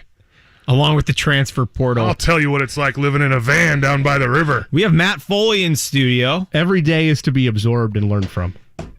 Zen. Mm-hmm. That was good last night, Scott. Yeah. I've enjoyed our little group chat behind the scenes here. For all of those of you listening, Charlie Clifford, Wish TV, Scot Pollard, Jimmy Cook, we've become a band of renegades here over the past 2 days. Yeah, Charlie and the old man. I mean, it sounds like a good folk album cover. Back to Purdue. Nebraska's 9-8, 2-4. Again, I was a little baffled by this line. This was a 3-point overtime game a few weeks ago, and Purdue's a 14.5-point favorite at home. The secret's out at how tough it is to play at Mackey Arena. That's Scott. a great home court advantage. I'm not going to go into the greatest home court advantage in college basketball because we all know that's Kansas. But Purdue has quite a home court, and you mentioned it earlier in the show today. I do want to go see a game there. I want to watch Zach in person. But 14-point, that's a big one. That's a big switch from the same game that was overtime 2 weeks ago or whenever it was. Purdue shot the ball over the past 5 halves. The three-point shooting's gone up 14 percentage points. They're right around 45%. It is incredible. The dichotomy of IU's last 5 halves have been some of the most frustrating basketball you've watched under Mike Woodson. And then Purdue's last 5 halves, it's turned back into, okay, this team has an undefendable big man and a bunch of guys that can shoot. Look out. Butler tonight, Villanova. Jay Wright left, Scott and Jimmy, and Nova is now 8-9, 2-4 in the conference. They just lost to DePaul earlier this week. Can you guess how many games Villanova had won consecutively against DePaul before their loss earlier this week? I saw this number, and it's astonishing. That's my hint. Big East ball had, conference is still kind of new with things have been jumbling around, so it's not like a number like 50, but 22. It is 22 consecutive I promise games. you can look at the screen. Nathan can back me up. I didn't look, I promise. I'm going to guess 22. Nice. Did I get it right? You have a winning ticket. Come on down, claim your prize. 22 straight. Nova, now that streak is over. They lost earlier this year to Portland. They lost to Temple. Butler, it's very simple right now. If the Bulldogs score 70 points, they win. If they don't, they lose. 10-0 when scoring 70 or more. 0-8 when not cracking 70. Scott, is scoring 70 points in college right now, should that be hard? That's pathetic. That's You know what? We had Thad Matar on earlier this week. He'd probably say, Scott, you're right. I mean, we should be able less than a basket a minute. A 2-point basket per minute. That's less than that. Points per possession are not high at the moment. That's ridiculous. Not the only team. Yeah, but 70 points. And, one of my gripes, this sounds hilarious because Bill Self has, I think, 15 home losses and 16 conference championships since he's been at Kansas. He's got more conference championships than home losses. You trumped me. But when you talk about winning in college basketball, Kansas will beat you 80-78 every day of the week. And I hate that. I wish they would beat you 100-78, but Bill just doesn't do that. He doesn't score 100 points a game on the regular. Plays the clock. He plays the clock. He plays possessions, and it's exciting basketball to watch, even though he typically does not score over 80 points. Yeah, Butler fans would sign up for 80 now, as we just illustrated. And so that's been a knock of mine about Bill Self, but, I mean, come on. That's all he does is win, so not much of a knock there. But Butler, 70 points? Now, that's insane. If you watch this team, Thad Matta didn't have much here offensively. His 2 transfers, Eric Hunter Jr. from Purdue, Manny Bates out of NC State. They have really given some stability. And on paper, normally when you hear, Villanova's coming to Hinkle on a Friday night, gosh, this is going to be a tough one. We're telling all you Butler fans out there tonight, this is a winnable game. Butler is favored by 1.5, and after they now have 4 20-point losses in Big East play already, this is a game that Thad Matta needs. It's a gotta have it. It's a gotta have it before they want to go. If they want to get back to the tournament, you gotta have it. Yep. Put it on a t-shirt. Jimmy Cook, Scot Pollard, Charlie Clifford, Mike DeCourcy is going to join us next. Big Ten Network. Mike weighing in on Kevin Warren's departure. Again, the czar of the Big Ten, Mr. Commissioner, leaving to be the president and CEO of the Bears. What does that mean for IU and Purdue fans? What does that mean for this mega new contract with pretty much every broadcast entity out there? I think with the exception of ESPN, that is about to kick in for the Big Ten. I have an announcement regarding that. I am not taking that position. I know there was a lot of rumors out there. He's turning down his ability. I am not going to take interview. You know how much sleep I've lost the last couple of nights? I know. There was a lot of rumors. Twitter was going wild about me taking that job. I'm just here to say no. Not taking it. Not moving to Chicago. He's not getting out of this that easily. When we come back, the two changes, if Scot Pollard would be named Big Ten commissioner, what would he change? We'll have that answer, and we'll have Mike DeCourcy on the line with the forecast of what's ahead for many of us, our favorite conference in America, plus Colts interview updates. We're back. Hey there, it's Jake Query for AAA, and I don't know about you, but wintertime always gets my mind wondering in terms of vacations. Recently, I went to Barcelona and Florence, Italy. Both were absolutely fantastic. I would love to get somewhere warm to escape and see sunshine for the first time in seemingly forever. And no matter where you're thinking about heading, my friends at AAA can help you get the best price on your next vacation at the AAA Vacation Expo. It's Saturday, January 21st at the JW Marriott downtown. Exclusive vacation deals, expert presentations, complimentary travel planning, and more. And the best part, it's all free. You don't even have to be a AAA member to attend. So whether you're looking to travel this year, next year, or beyond, save the date for a AAA Vacation Expo. That's Saturday, January 21st at the JW Marriott downtown. Find more information and pre-register for your chance to win a $500 AAA travel voucher at AAA.com/expo. That's AAA.com/expo. At Diamonds Direct, we want to make something very clear. We will absolutely beat the price of any comparable diamond that you find anywhere else. No fine print, no disclaimers, just a rock-solid, unqualified nationwide price guarantee. This goes for 1-carat diamonds as well as 15 and 20-carat diamonds. You see, at Diamonds Direct, we're more than just another jewelry store. We're part of a world diamond powerhouse with direct access to the world's top diamond mines. We have our own diamond cutters, too, so we are active in every aspect of the diamond market every single day, from source to showroom. So when you see a diamond somewhere else, online or in a store, or from some so-called supplier, just know that apples for apples, you will get a better price at Diamonds Direct. Our volume, our connections, our buying power make this possible, and it's why we've never ever lost a sale due to price. So at a time when value means so much, we invite you to take this challenge and let us prove it. Day in and day out, you will always get a better quality diamond at a better price at Diamonds Direct. Diamonds Direct, your love, our passion. Online at diamondsdirect.com. Hey Indy, Tim Pearson here, founder of Chattanooga Whiskey, the only Tennessee high malt. We all want to know what craft really means. The definition of craft bourbon is Chattanooga Whiskey. Our people, our recipe, our bourbon. We spent years perfecting a style of bourbon that no other distillery can make except for Chattanooga Whiskey.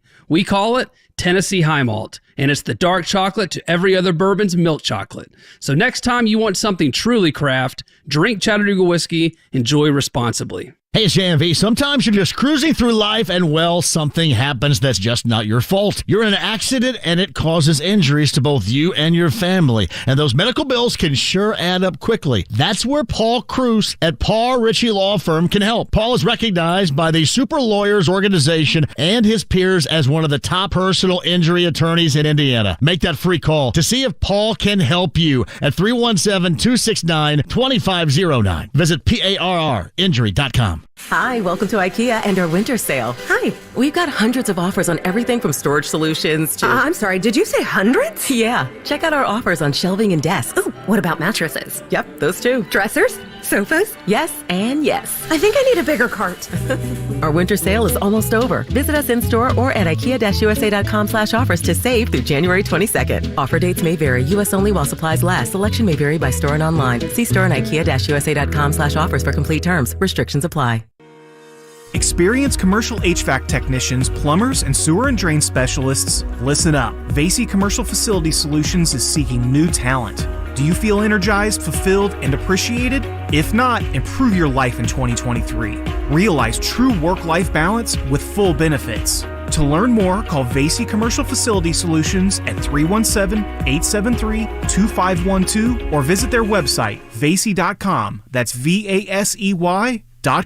Hey, it's Dan Dockage for Affinity Whole Health. Guys, do something for yourselves. Go to feelgreatindy.com. I'm on a testosterone replacement program with Affinity. Let me tell you, the benefits are amazing. Go to feelgreatindy.com. That's feelgreatindy.com. Shop the winter savings sale at your local Grand Appliance to save hundreds on top appliance brands. Visit grandappliance.com for complete details. Grand Appliance, the appliance expert since 1930.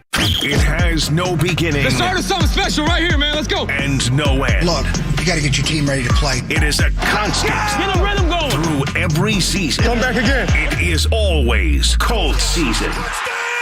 Firing, hiring, free agency, the combine, the schedule, the draft, OTAs, minicamp, training camp, kickoff. The offseason Questions is a season to be answered for this Colts team. The best Colts coverage is on 93.5 and 107.5 The Fan.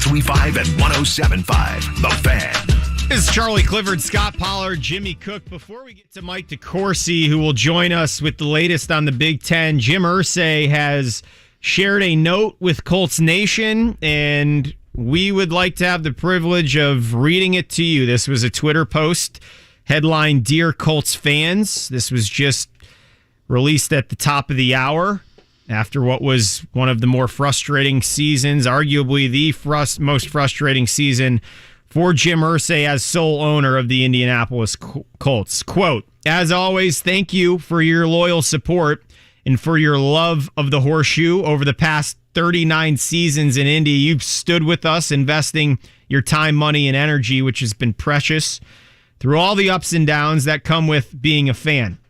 But that's what makes the Colts Nation the best fans anywhere, and I appreciate each and every one of you more than you will ever know.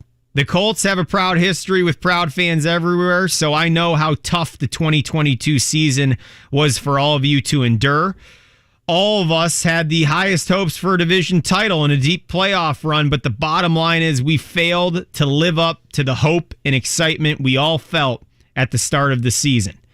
I share with your frustration. I can't stand losing, and I hate letting our fans down, and we had too much of both last year. But please know this, no one is more unsatisfied than I am, no one has a higher expectation than I do, and no one wants to win for our fans and our community more than the people in our organization wearing the horseshoe every day. So, as I've always said, the responsibility for making us better ultimately falls on me.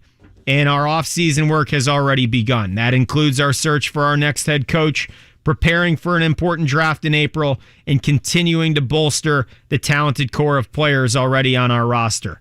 No one can ever guarantee wins or losses, but as long as I'm owner, I can guarantee that winning championships will always be my goal. And that's what I'll be doing everything I can to help get us there.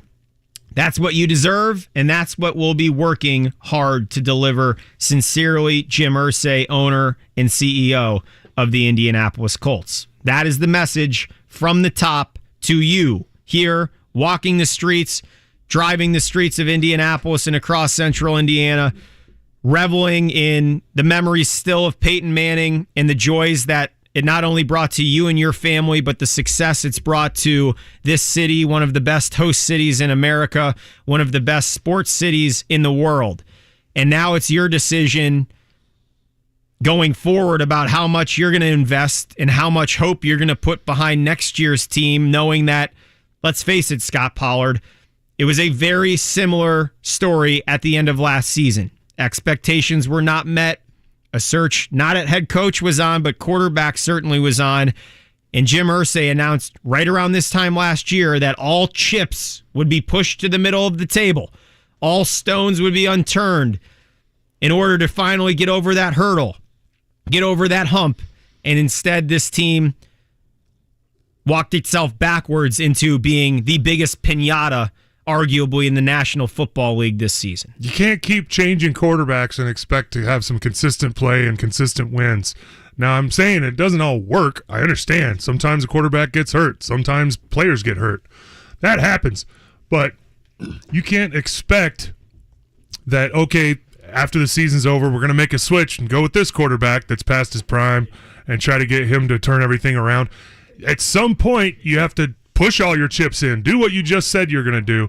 Push all your chips in. Fire everybody. Start all new. Get a new staff, including the front office, and the head coach, in which we're already doing a new head coach. Mm-hmm. But well, maybe, yeah, potentially. If I'm wrong, it'll be a different head coach. See what I did there? So his statement resonates with people. He clearly is emotional about it, clearly cares, which is awesome. But it's still the Band-Aid on a gunshot wound every year for the last couple years, when the realistic thing is clean house, start over, rebuild. It hurts and it's painful. It's going to take years, but that's the only way to really try to build back again something that was great 15 years ago. we're stretching on the 15 number now. Yeah. Look, Scot Pollard, Jim Irsay knows the head coaching hire is very important. He also knows this. You are not going to care until that selection comes in April with a franchise quarterback. And he knows you also probably don't care whatever it takes on this roster to make sure you get the name, the face that will uplift this city again. It needs to be done. And that is something that Jim Irsay, as an owner, you can count on him. When something needs to be done, he will go to the extremes to make that happen. I fully expect that to happen, I should say, in the draft this April. Before we get there, Mike DeCourcy now joins us on the Mower Shop from Fisher's Hotline. We're going to step to the side and talk about what is the biggest story right now in college sports around here. Mike, great for you to come on a Friday. I know you're swamped. I know plenty is still to be decided at the top of the Big Ten. Kevin Warren leaving for the Bears. Mike, how long has this been in the works behind the scenes from what you know? Oh, I think it's only been within the last the last 2 months or so, the last several months, I think, that he was approached about his interest, and I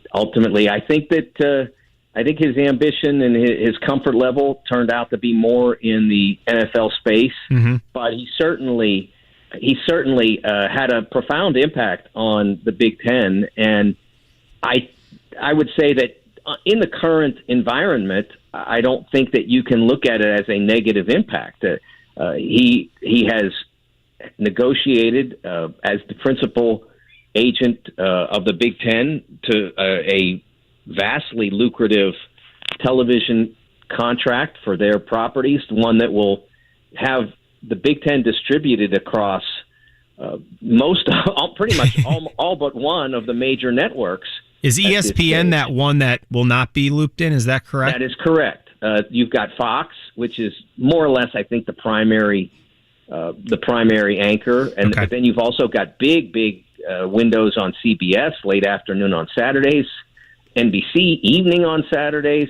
So they are really well positioned there to be a dominant football brand. And then, of course, on top of that, you have the addition of Southern California and UCLA, which is part of that television deal, but also a significant change in the makeup of the league geographically. Not so much from the standpoint of, they culturally they fit in terms of storied academics, and the commitment to extensive sports sponsorship that is prevalent in the Big Ten. They fit in both of those categories. But of course, they're I don't know exactly, 1,500 miles from Iowa, something like that, 1,500 miles from Nebraska, and those are the close schools.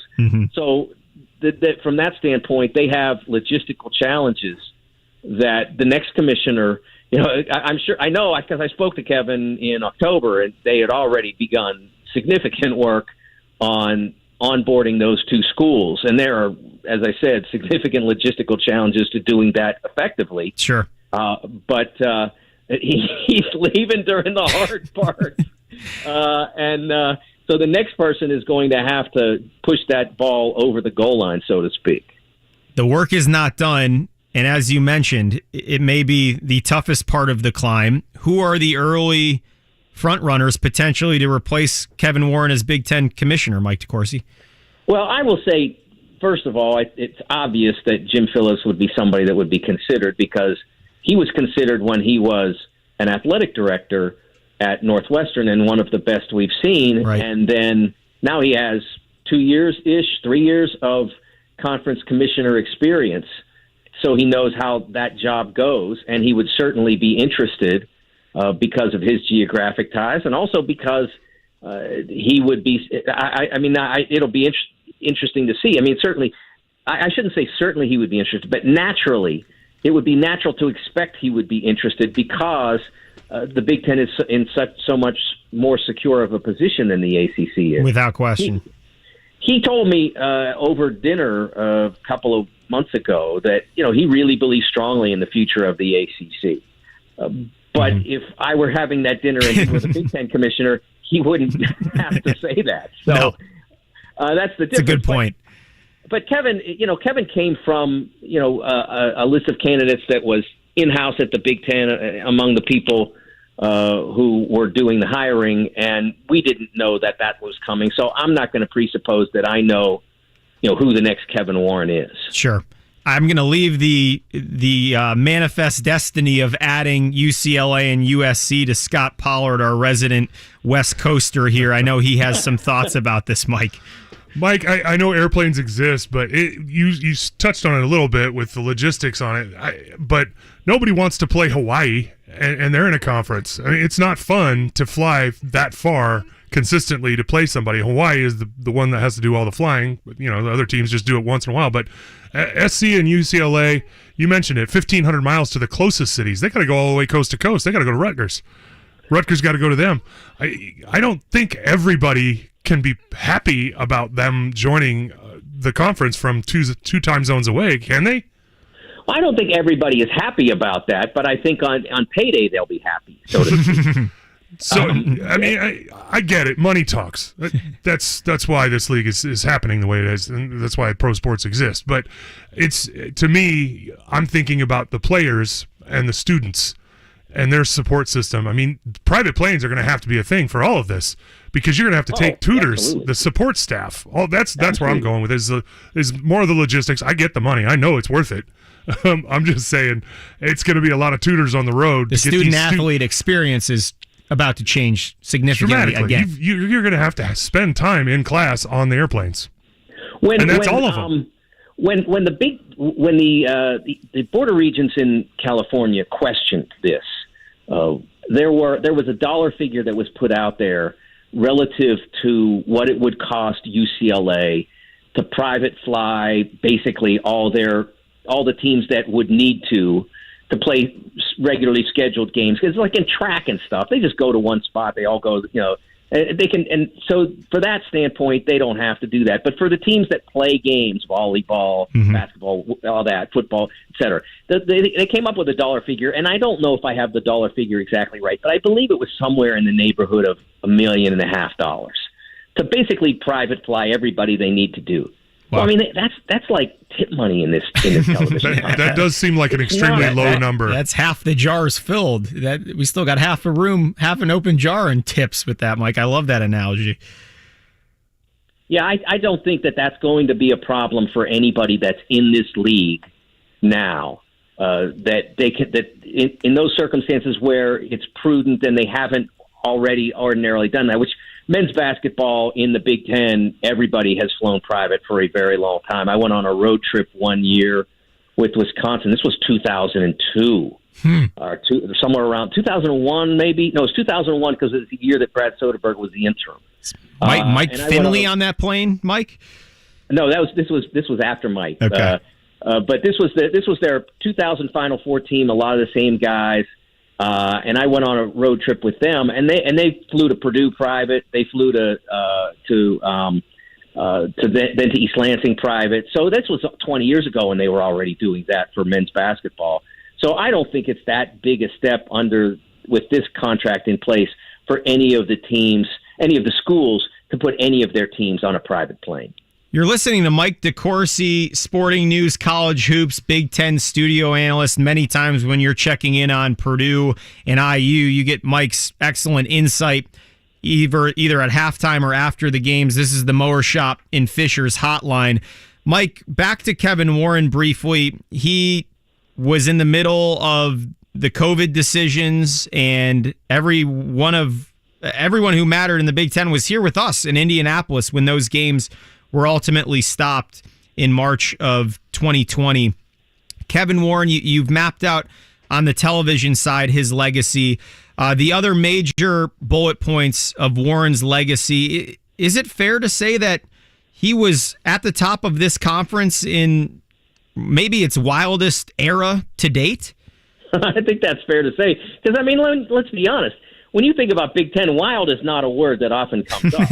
Right. That's not the nature of the universities that are members. They might have a wild football game or a wild basketball game, but this is a pretty conservative league from the standpoint of everybody has very high standards. They absolutely are committed to those standards. So it has been been a very wild time. I go back to when Penn State I was covering the Nittany Lions football program when they joined in the 90-91 around then. Okay. And there was a very long vetting of that. It got out publicly in, let's say November of the prior year, and then I was in Iowa City in June of the year it became official to write about that. So that was 6 months, 7 months that it was out there and discussed and debated and this and that. This was, hey, UCLA and USC are joining. It's done. Yeah. There is no debate. It's happening. That is an interesting lens to look at. You're right. 3 decades. This is how things have changed. And look, I think Kevin Warren, I wish him all the best with the Bears. I don't know him personally. I know a few people who do. And what an addition for the Bears as they really try to revitalize with the number 1 overall pick, Justin Fields, all the decisions. Mike, we have you here, so I need a thought on really if you can start with IU hoops and the injuries that have led to the defensive inefficiencies that have led to a familiar level of frustration for IU fans in terms of early season Big Ten sitting near the bottom of the conference. Are you as concerned about this team as most are around here? Well, I think that concern is natural because we don't know when Race Thompson, Xavier Johnson are going to be available again.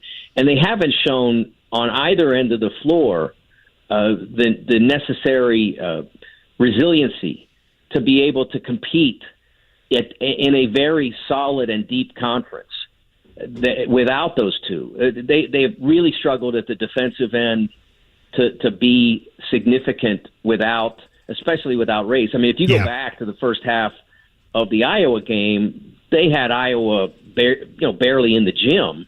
Yeah. And then as soon as he goes out, the defense collapses, and it stayed in that mode for 5 halves now. Now you've watched that for 5 halves.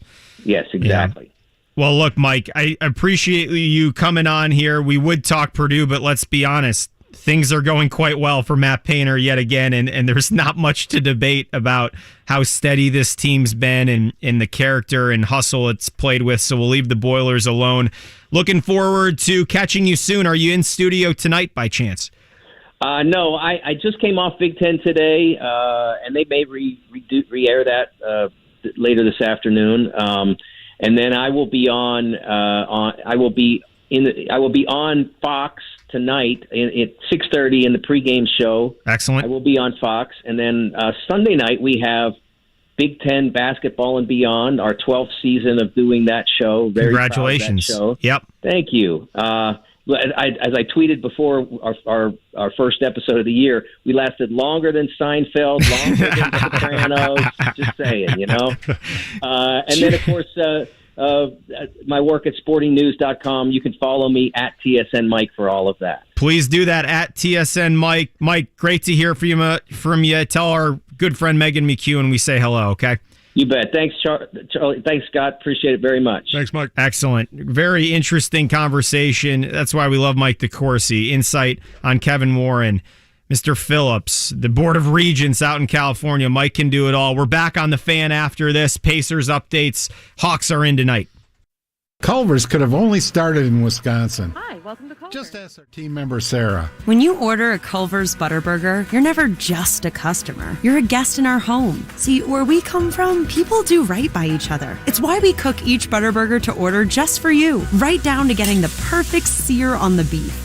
That extra care may be a small town thing, but it's big time important to us. Come on in and let us serve you with a smile that stretches from our hometown to yours. Welcome to Delicious. To everyone who appreciates a fresh meal that comes from the heart, let our team member Emma tell you what's special about the Culver's Way. We take great tasting burgers seriously in Wisconsin. Favorite recipes, fresh ingredients, real Wisconsin cheese. It's a place where traditions matter. So of course it's where Culver's Butterburger was born. Fresh, never frozen beef, seared to perfection, then topped with a lightly buttered toasted bun. What can we say? To us, it's a whole lot more than a burger. It's a taste of home. From Wisconsin with love. Welcome to Delicious. Home shows provide homeowners the deepest discounts of the year on remodeling projects. And right now, Window Nation is bringing home show savings right into your home. Schedule a free, no obligation in-home demonstration today and lock in this incredible offer. Get 2 free windows with every 2 you buy with no limit. Plus, pay no interest for 60 months. Imagine the savings in cost and lower energy bills, but you don't just have to imagine how beautiful new Window Nation windows will look on your home. You can see it. Use their free virtual visualizer at windownation.com/home show. Upload a picture of your house and try out hundreds of options online. Get design tips from the experts and learn how Window Nation's trained installation specialists have helped over 150,000 homes with over 96% satisfaction. But remember, these once-a-year home show savings are for a very limited time. Call Window Nation today at 866-90NATION or go to windownation.com/home show. Get 2 windows free with every 2 you buy. Pay no interest for 60 months. That's 5 full years. 866-90NATION or go to windownation.com/home show. Guys, the party tonight is at Dancer's Show Club on West Washington Street. Dancer's is Indy's premier gentleman's club. It's just minutes from downtown, the airport, and the track, so you're never far from the action. 3 main stages, the most entertainers, sports on the big screens, bottle service, weekly specials on food and drink, and 8,000 square feet of fun. Bachelor parties, divorce parties, birthday parties. Whatever the occasion, the party is at Dancer's Show Club. Open till 3 a.m. 7 days a week. DancerShowClub.com. Basements get a bad rap. Probably because so many of them are wet, leaky, and musty. Thanks to screenwriters, crawl spaces aren't very popular either. Michaelis is putting an end to the horror show. Their time-tested waterproofing systems eliminate and prevent water issues. Damp and moldy becomes clean and healthy. And their French drains, vapor barriers, and encapsulation techniques turn crawl spaces into a Disney set. Yeah, okay, that probably went a bit far. But with over 35 years experience, they have a lot of homeowners enjoying their basements again. Think Michaelis. And think how nice it would be to get rid of foundation cracks, basement leaks, damp smells, and all the nightmares that come with them. Water, storms, fire, and foundations. Life happens. Michaelis happens to help you through it. Call 844-FIX-INDY. Make it Michaelis. Join Mark Patrick seminars and stop smoking without cravings, irritability, weight gain, or your money back. Only $49.99 guaranteed. Don't just cut down, but stop smoking once and for all. Also, lose all the weight and let Mark Patrick hypnosis destroy your unwanted cravings. Seminars January 19th at the Holiday Inn Express and Suites in Noblesville. Weight loss 5:30 p.m., stop smoking 8 p.m. Or January 21st at the Holiday Inn Indianapolis Airport. Weight loss 11 a.m., stop smoking 2 p.m. Sign up at markpatrickseminars.com. Diamonds. Everyone loves them, and at Shane Company, we've been experts in the diamond business since 1929. This means we know diamonds better than anyone else. At Shane Company, you can now choose between either a natural or lab-grown diamond. For your engagement ring, diamond studs, or diamond pendant. When it comes to our new lab-grown diamonds, we take the same approach we do for all of our diamonds and apply our same superior standards.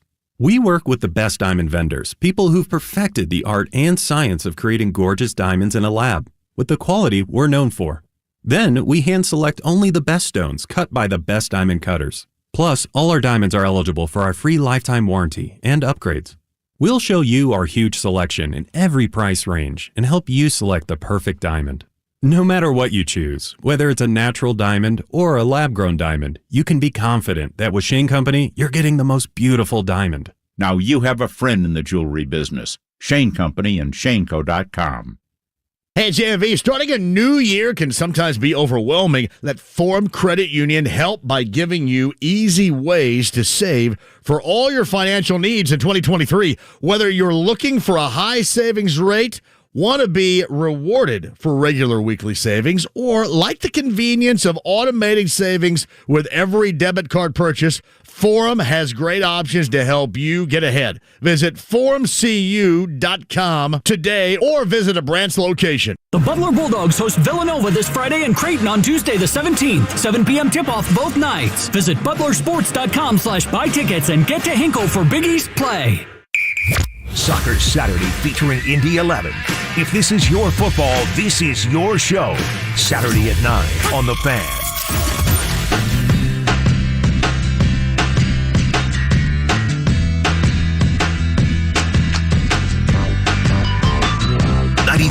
and 107.5, The Fan. This is Charlie Clifford of Wish TV with you this afternoon on The Fan. Happy Friday, everybody. 2023 off to a rocking start. We hope you're having a great year. A few news items to get to before Kevin Bowen joins Jimmy Cook, Scot Pollard, and I at the top of the hour. Jim Irsay has released a note to you, the Colts fans around the world, about his disappointment in this season and his doubling down on a quest for another championship. If you remember 1 year ago, I believe it was this very Friday, the jet engine message with all chips in.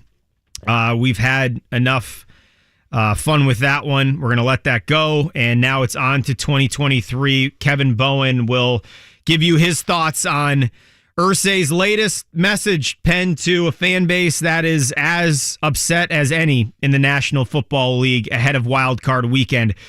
The Los Angeles Chargers will not have Mike Williams, star wide receiver, for the foreseeable future. Chargers at Jacksonville. That's the late night game tomorrow night. Seattle, San Francisco gets your Wild Card Weekend rolling. Miami will start a rookie quarterback, Skylar Thompson, against the Buffalo Bills. In Buffalo against Josh Allen. Baltimore without Lamar Jackson against the Cincinnati Bengals. Those are the two Sunday games. And then Monday, lingering questions about Tom Brady's future. Will it be Miami? Will it be a victory lap in New England? Tampa Bay and Dallas Monday night. Pacers and Hawks. Pacers, a 3-point underdog tonight without the services of Tyrese Haliburton. We are still waiting on a update on Miles Turner, Aaron Nesmith, and O'Shea Brissett. Up next, it's Kevin Bowen. A wild week for the Colts. Interviews continue. KB, on with us next. What's it like having next-gen supersonic Wi-Fi from Xfinity? Well, it's ready for major gig speeds. So it's fast, like riding a cheetah fast. And with 3 times the bandwidth, the gaming never has to end. Plus, Xfinity Supersonic Wi-Fi has the power you need to connect hundreds of devices at the same time. Unbeatable internet from Xfinity. Made to do anything so you can do anything. Learn more about our next-generation Wi-Fi technology from Xfinity to do more of what you love online. Or, now through January 21st, new customers can get started with 75 megabit internet for only $20 a month for 12 months. Plus, there's no annual contract required, so it's risk-free. Go to Xfinity.com, call 1-800-XFINITY, or visit a store today. Requires paperless billing and auto pay with stored bank account. Restrictions apply. Equipment, taxes, and fees extra. After promo, regular internet rates apply. Actual speeds vary. Puccini's 707 locations. Puccini's Pizza Pasta.com. Puccini's 707 locations. Puccini's Pizza Pasta.com.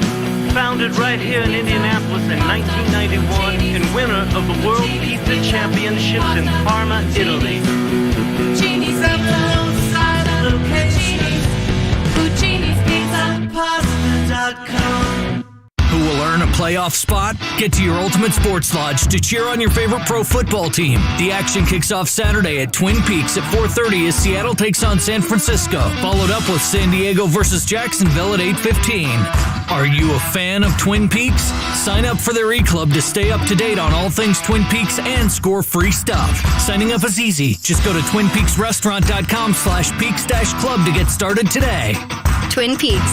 eats, drinks, scenic views. I studied Spanish in college and never got fluent. But then I tried Babbel. Want the most effective way to learn another language? In just 15 minutes a day, Babbel's bite-sized lessons will have you learning another language in as little as 3 weeks. Babbel gets you speaking quickly about things you actually talk about in the real world. University studies have shown that using Babbel for 15 hours is equivalent to a semester of college Spanish. If you want to learn a new language, there's no better way than Babbel. Go to Babbel.com to try Babbel for free. That's Babbel.com. Need new tires? Skip the long appointments and bad coffee. With Go Mobile Tires Indy, order tires online and have them installed at your home or office. GoMobileIndy.com. We come to you. 93.5 and 107.5. The Fan.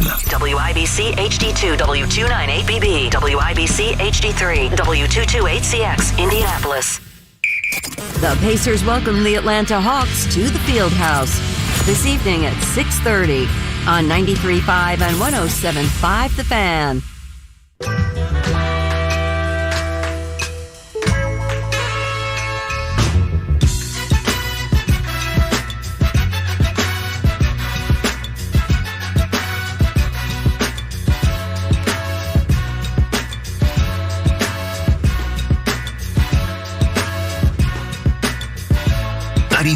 and 107.5 The Fan. What's going on, Indy? Charlie Clifford, Scot Pollard, Jimmy Cook. It's 2 o'clock. Your Friday's here, and Kevin Bowen is rejoining us after a very busy morning. Kevin, you evaluated the interviews thus far at the Colts complex, and Scott's very intrigued about your thoughts on Eric Bieniemy. That in a moment. First, Jim Irsay, just 1 hour ago, releasing his latest end-of-season letter to the fans. You read it. We just read it on air a few moments ago. No big guarantees or big language like we heard, I believe, on this very Friday 1 year ago on the runway, wherever Mr. Irsay was headed. It seemed a bit watered down from what we've heard. What was your take? Wow, I guess we are. Maybe today is the anniversary of the old runway video there. Great recall on that one, Charlie. I thought it was about what you would expect from, again, an owner that I think just went through his most disappointing and I would argue his most embarrassing season as an owner, which dates back, to the late 90s. Mm-hmm. As you pointed out, nothing too grand, nothing too specific, but he hit all the right bullet points that I'm sure the public relations department was saying, all right, let's thank the fans and let's acknowledge the disappointment and let's make sure a head coaching search and the draft and you hit all that. And if I'm not mistaken, I think some season ticket money could be due very soon for people out there. So I would assume that was a little bit of a thought behind this as well. So, yeah, about what you would expect from the owner. And, like we heard from Chris Pollard on Tuesday, now it's about actions. Kevin, would you expect to hear from Jim Irsay before a head coach is announced, or are you anticipating not much from the owner's office until that decision comes down? Yeah, it's a good question. I mean, I don't you never know with him. Mm-hmm. It's probably where we should start. But, if you've seen how he's operated this year, Charlie, it almost seems like we've only heard from him after the good.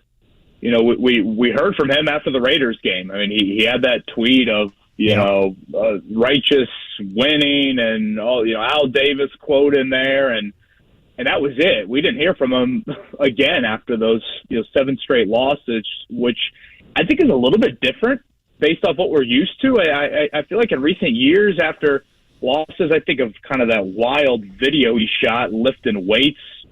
Or ahead of the home opener would have been 2020 after losing in Jacksonville, and he has been outspoken after losses before in the Frank Reich era, but this year it almost seemed like we only heard from him after the win. So unless he has a change of tune, which again, knowing him, it could happen at any moment, but I tend to think we don't hear from him until a head coach is hired. Kevin, do you think? I got 2 questions for you. Do you think that Irsay, I get the vibe that he's saying, and Chris Ballard is also saying, that he's going to let his football people do the football stuff, but it seems to me that he's increasing his influence and decision-making onto the football people. I would agree. I think the venom with how Carson Wentz was handled really pissed off Jim Irsay. And he almost looked at it as enough is enough. I'm going to insert myself here, even though I don't typically do those things. And I think that's what you saw boil over. And you know what? This might be kind of a far-fetched idea, guys, but it's something that I was saying around the time that we saw him, again, demand the benching of Matt Ryan, end up firing Frank Reich. I really think he went on a bit of a power trip in that time period. And if you guys remember, that was all around his public comments about Daniel Snyder. Sure. And, for about a 24, 48-hour period there, Jim Irsay was like, he was the king of the NFL media world. Mm-hmm. I mean, beloved. I mean, I did a couple Washington radio interviews the week that the Colts played the Commanders. And I mean, they literally were like, "Hey, can he own the Commanders too? And we want to put him up in this Ring of Honor and all this." And I'm like, "Wow." I mean, I know the comments were certainly rare for an NFL owner, but I didn't realize they had that impact. So again, maybe it's a far-fetched idea, but part of me is like, man, this is a bit of a guy that's kind of on this power high, if you will, and he thinks he can do no wrong. And that's when he started inserting himself, and obviously, when he did that, at 3-3-1 and demanded the benching of Matt Ryan, I mean, the Colts only won one game and lost 9 the rest of the way. Yeah, that's a problem. Okay, and switching gears, Bieniemy, is this just like, hey, everybody else is taking a shot at him, we're going to take a shot at him too, just for public relations, just because it's a sexy name? Or do you think there's actual interest on both sides for this job? Yeah, it's funny you say that, Scott. I mean, certainly this is team 15 now that Eric Bieniemy has interviewed with since 2019, which is just an unbelievable number when you look at it like that. But if I'm not mistaken, I think this is the only team he interviewed with this week, and this is the week to interview Eric Bieniemy. The Chiefs will obviously play next week after getting the bye. So, I mean, there is a part of it that it's like, oh yeah, it's just the Colts, reaching out to a pretty high profile name. But Arizona and Houston and Carolina, Denver, they all appear to be very quiet on the Bieniemy front, at least. I do think a lot of it is Chris Ballard. This is his closest contact, probably that, or I should say the one that he has the most familiarity with from a direct, watched you coach in that organization for 4 years. Now, when Ballard was in Kansas City, Bieniemy was the running backs coach. He wasn't yet the offensive coordinator. He got promoted to that. Yep. In 2018 when Matt Nagy left to take the Bears job. The Bieniemy thing has just always been such a mystery. I mean, yeah, there's off-the-field stuff, but, I mean, that was 25, 30 years ago. Obviously, I think football-wise, everyone around the league kind of has the question of, like, is it all Andy Reid and Patrick Mahomes, or is there more of an influence from Bieniemy in this? I know he's kind of had to defend himself from he's a poor interviewer. So all of it is just very odd to me. The fact that 14 teams have interviewed him before the Colts and they all have said no at some level, there has to be something there that has led to him not getting this. And I don't think it's necessarily, and I don't know, maybe Jimmy can speak to this, I don't think it's necessarily like he's some coach in waiting. I don't look at it as like he views, I mean, he's interviewing. That is a theory. That is a theory, though. That is a theory that, hey, hold out. But we haven't heard about Jimmy. Has he turned down any offers? Has he been formally offered anything? No, he's not been formally offered. And like we said earlier in the show, he is the only offensive coordinator during Andy Reid's tenure to this point that is not wound up as a head coach at some point, whether as that occupant or as a head coach later down the line. Brian Dable is that exception I'm referencing. Why is he such a sexy name? After this many job interviews and no offers, why is this even being discussed? Just because? Yes, because winning. Just because he coaches the greatest quarterback in the league? Same reason that coaches continue to get plucked off of, or at least did at the time when they were at the height of their powers, Bill Belichick's coaching tree. That's just they want. But they got plucked. I understand that. I don't know why he has it, but I'm telling you that's why, is that he continues to be the most attractive name because in a year they were supposed to be down, they were the best offensive team across the league. Kevin, Bowen, I would like you to join this roundtable here. Let's discuss this. It doesn't matter who the coach is in terms of, look, if this franchise is going to get back on the right path, it's going to be a young quarterback becoming a star. And you need the best coach, in my opinion, in that seat to give you the highest probability of doing that. So where does Eric Bieniemy stand? He's been the closest contact to the top player on the planet. They've won consistently. They've gotten along to the degree where there hasn't been drama that's come out of relationships down there. He's still there. Why does this not make sense? If Jim, I mean, where do you stand on this? Yeah, and again, the thing with Eric Bieniemy, he's been the OC there for the last 4 years. But, if you look at his history in the league, it's running back background. Yes. It's not necessarily quarterback background. So maybe that is something, in a way, good distinction. Like I'm nitpicking his resume. But I feel like when you look at offensive coordinators, I think oftentimes we just assume that it's a quarterback background. For Bieniemy, it's not that. Now, ironically, when you look at Ben Johnson, who's an offensive coordinator for the Lions, who is reportedly interviewing today, his background is a little bit all over on the offensive side of the ball. He actually was a tight ends coach for the Lions before they promoted him to be the interim OC last year and then full-time OC this year. Shane Steichen is the other offensive candidate name that's been thrown around for Colts. He's reportedly interviewing tomorrow. His background is much more quarterback-centric. If you look at the quarterbacks he's worked with, it's actually kind of a wide group in terms of ages and styles. It's currently Jalen Hurts, as he's the OC in Philly. Before that, it was actually 1 year with Justin Herbert, and then several seasons with Phillip Rivers. Right. So that is the greatest appeal, Charlie, to hiring the offensive coach. It's that the rookie quarterback you're theoretically pairing or drafting, you can then pair them with the offensive coach, and again, theoretically, you don't have to worry about your quarterback or your offensive system for 5 to 10 years. That is the greatest, I think, maybe goal isn't the right word, but that would be what you'd want to seek out in the offensive coaches. Hiring anybody defensively, you just run the risk of, all right, if you do have success offensively and then you're changing systems. Yeah, I mentioned this earlier in the week, and maybe it's not acknowledging Peyton Manning's brilliance enough, but I think a big reason why Peyton Manning had the success that he had is because Tom Moore never left. Yeah. And he always wanted to be here. And again, after a few years, I'm sure Peyton just would have, overruled any sort of offensive system change. Yes. But having that continuity, I think, was vital. So that is a part of this process I'm really curious to see play out. I'm with you there. This is Kevin Bowen. You listen to Kevin and Query every morning here on The Fan. This is the guest line brought to you by the Mower Shop and Fishers, themowershop.com, all your snow blowers, commercial and residential mowers, plus service and power tools. Kevin, earlier this week, Bob Kravitz was on. The lingering silence around Jim Harbaugh and this opening. Michigan continues to put out these bizarre tweets of Harbaugh endorsing the continued discussions between school president and athletic administrators about a path forward with the AD and Harbaugh in charge in Ann Arbor. It is now Friday. We do not know of an interview yet. Are you beginning, if you're a Colts fan, to become concerned that that interview will not ever be happening between the Colts and Harbaugh?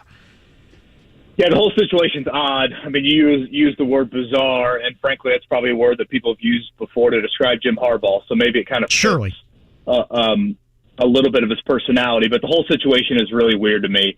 Is this contract agent driven? Does he really have NFL interest?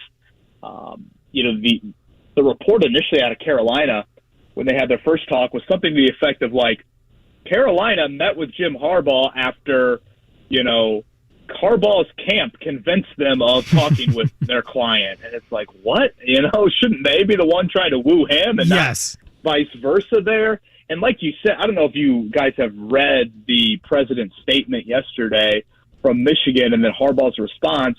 I forget who it was on Twitter, but I thought it was summarized beautifully. And the president literally said to Jim Harbaugh, "We love you." And Jim Harbaugh responded with, "Thank you."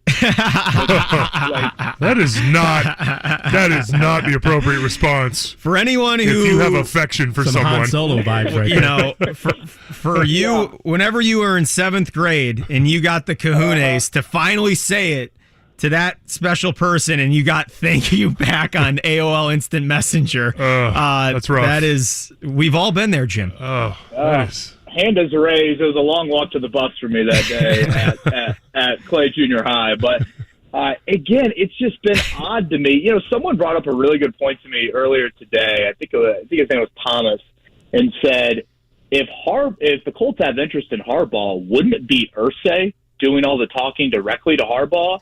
And I guess you're going behind Chris Ballard's back, but I think we're all under the perception that Harbaugh wants personnel control. Mm-hmm. Maybe he doesn't, but I think we're all kind of under that sort of perception of college coaches control their roster. They want to do that in the NFL as well, and Harbaugh has a resume that I think would merit some of that discussion. So having said that, again, would this be Irsay doing all of that?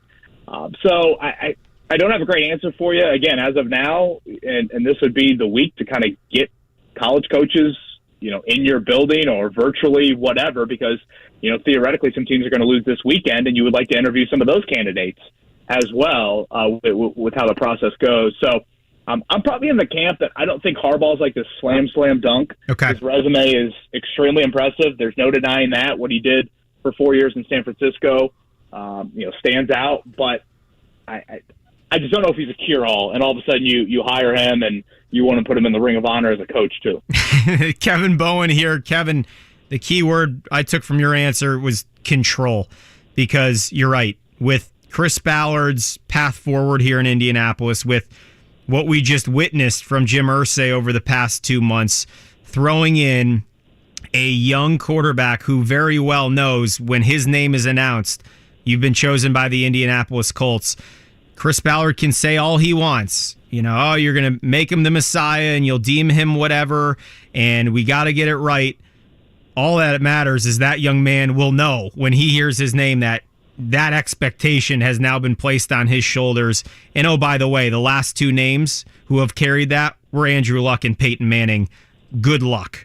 So I hope, regardless of how this situation shakes out, for Colts fans everywhere, that there is a stable choice at the head coaching position to give this thing a chance, because otherwise, Kevin, it's just too difficult. This roster isn't good enough, and I think Colts fans are already bracing for 2 to 3 years of more agony, for the lack of a better word, and putting the wrong person in this coaching seat, I think would risk ruin the one thing you walked out of this season with, and that was a top 4 pick. Yeah, I think so many times you draft a player and we don't think about what's around the player and the opportunity to kind of give them the best chance to succeed. Again, I guess I'm bringing up Peyton Manning for the second time here in his path, but I think we forget Peyton Manning had Tarek Glenn and Marvin Harrison when he walked into the building. Right. And then the next year, after going 3-13 and leading the NFL in interceptions, they drafted Edgerrin James, and he led the league in rushing his first year. So when you have 3 Hall of Fame caliber players at the 3 most important positions on the offense, not named quarterback, or I should say to support the quarterback probably, that helps you out huge. So I think that's a good point to bring up, Charlie. And, also point out, if you look at the AFC right now, you do have 7 quarterbacks all under the age of 27. Correct. Now, Joe Burrow has taken 1 overall, and Lawrence has taken 1 overall. But, when you have Miami, and I get he's not playing on Sunday, but he was a huge part of them getting there. I mean, Tua was drafted 5th overall. Justin Herbert was drafted 6th. So right there, you have 2 examples of guys on rookie contracts in their 3rd years getting their teams to the playoffs. So it can be done. It can happen. It's not an easy process. There obviously are misses within the top 4 of the draft on a rather routine basis at quarterback, but that's why we label it the most important position in sports, and that's why he gets paid the amount of money that Patrick Mahomes and company make. I want to switch back to Harbaugh. Go, and that Scott. possibility. I don't think there's any realistic way that can happen, because as we've discussed, Irsay has decided to exert more influence. You said during your little diatribe, Charlie, you said control, and that's what made me think of this. If Harbaugh's a guy that tends to want to control everything, he's going to want to come in. Chris Ballard just said he's controlling everything, and Jim Irsay very obviously is controlling everything. I think that's too many control freaks in the same office, and I don't think that's going to be good for Colts homogeny to make a good product go on the field. Kevin, did you ever watch MTV Boiling Points back in the day? It feels like there would be enough set up to potentially ignite those 3 personalities. I think Scott brings up a very good point. How much power is actually there for each of these 3? Yeah, boiling points, boy. I might need to, when the kids are napping this week, I might need to dial that back up. So thank you for that. I will. It was a question I had late in the year, and you know what? The fact that Scott brings up Harbaugh, throw him into this group. If Chris Ballard or Jim Harbaugh or Jeff Saturday, if any of those three went to Jim Irsay right now and said, I want the gig, but I want control, i.e., obviously Ballard wouldn't be the coach, but I guess in Saturday and Harbaugh's case, they would want some personnel influence as well. How would Irsay react to that? Like, is Chris Ballard here no matter what? Or could he be swooped? Again, I don't think we're there with Jeff Saturday. Jim Irsay has an emotional relationship with him, so you never really know. But again, I don't think we're at that level. Harbaugh, we'll have to see how it plays out. But as of now, I mean, it appears Ballard's the one running this search, and certainly the candidates would indicate that. Yeah. But that is a thought that I had late in the season, how Jim Irsay would view that. Kevin Bowen, this story will not stop anytime soon. You will follow him on Twitter, read all the updates on the Fan. KB, thanks for taking a good chunk of time on your Friday afternoon. Have a great weekend, man. Been a fun listen with both of you this week, and I owe you that beer, Charlie. Yeah, no, Thanks, no, Kevin. that one was on the house. Kevin Bowen, you hear him and Jake every morning. I thought he pointed it out, that number 7, Scott, that's going to stick in my mind. 7 quarterbacks, 27 or younger. Look, proving that if you pick the right one, you can get to the playoffs. This is true, but it also proves you're standing on the beach with your board, and that wave. There's a lot of traffic there. You too could have a lottery dream home. You too could be right there. Interesting. Appreciate KB coming on here again. If you're just joining us on the Fan, Charlie Clifford, Scot Pollard, Jimmy Cook, Jim Irsay releasing a letter to Colts Nation about his really disgust with this season and how he plans to change things. It's become an annual thing here, Friday after the regular season. A note from the owner to you. We just shared it with you. I don't know. Eric Bieniemy, the more we talk about it, the more we look at these other names, with the exception of the coordinator in Philadelphia, who has a ton of quarterback experience working hand in hand. That was a good distinction by Kev, I thought, Scott, that, look, Bieniemy, I believe the only time he has called plays in his career was as an offensive coordinator for Colorado, college level, in 2011, 2012. So it's been a decade since you're the lead voice of an offense. Is that what's held him up? There's something. I think that's a very good point that publicly we know, but I still think there's something we don't know. Because how do you interview for half of the league and not get one offer? That has to be the first question when he sits down. Do you think he comes in with a joke prepared now? Like, hey, 15. it's me. Woo. 15. I got a tattoo on my arm for every team I interview, and my arm's covered. I think you could have some fun with that. Pacers Hawks tonight. Hawks a 3-point favorite. It appears Trae Young's going to play. He was sick earlier this week. The Hawks loss in Milwaukee. We're still waiting to see who else may not be out there for the Pacers. No Tyrese Haliburton, Scot Pollard. Andrew Nembhard, rookie out of Gonzaga, point guard of Gonzaga, who's been much more of a 2-guard so far in his rookie season here. You also have TJ McConnell, who sparked a potential near stunning comeback at Madison Square Garden 2 nights ago. And says all the right things in all the interviews. He's a great soundbite. He's a grizzled veteran. I like the way he interviews. Jimmy, I would love at some point to discuss if we could revisit some of his reaction after the loss to the Knicks. We heard some of it yesterday. He should smoke a pipe. He needs to get one of those tobacco pipes and just have that as a prop for every post-game interview. Take a little fake puff off of it. Well, I'll tell you, tonight it was a little difficult out there, but we got the job done for our team and our Lord. And he is a son of a coach, a point guard, probably since he was 4 years old. But you're right. TJ McConnell goes into a different persona when it becomes interview time, because we see him, Scott. He's like the biggest prankster in the NBA. He talks trash. If it's not to the opposing team's bench, it's normally to someone in the crowd. I mean, there is not a night that goes by on the road where TJ McConnell isn't having a conversation with someone who is not on the floor. I love the fire.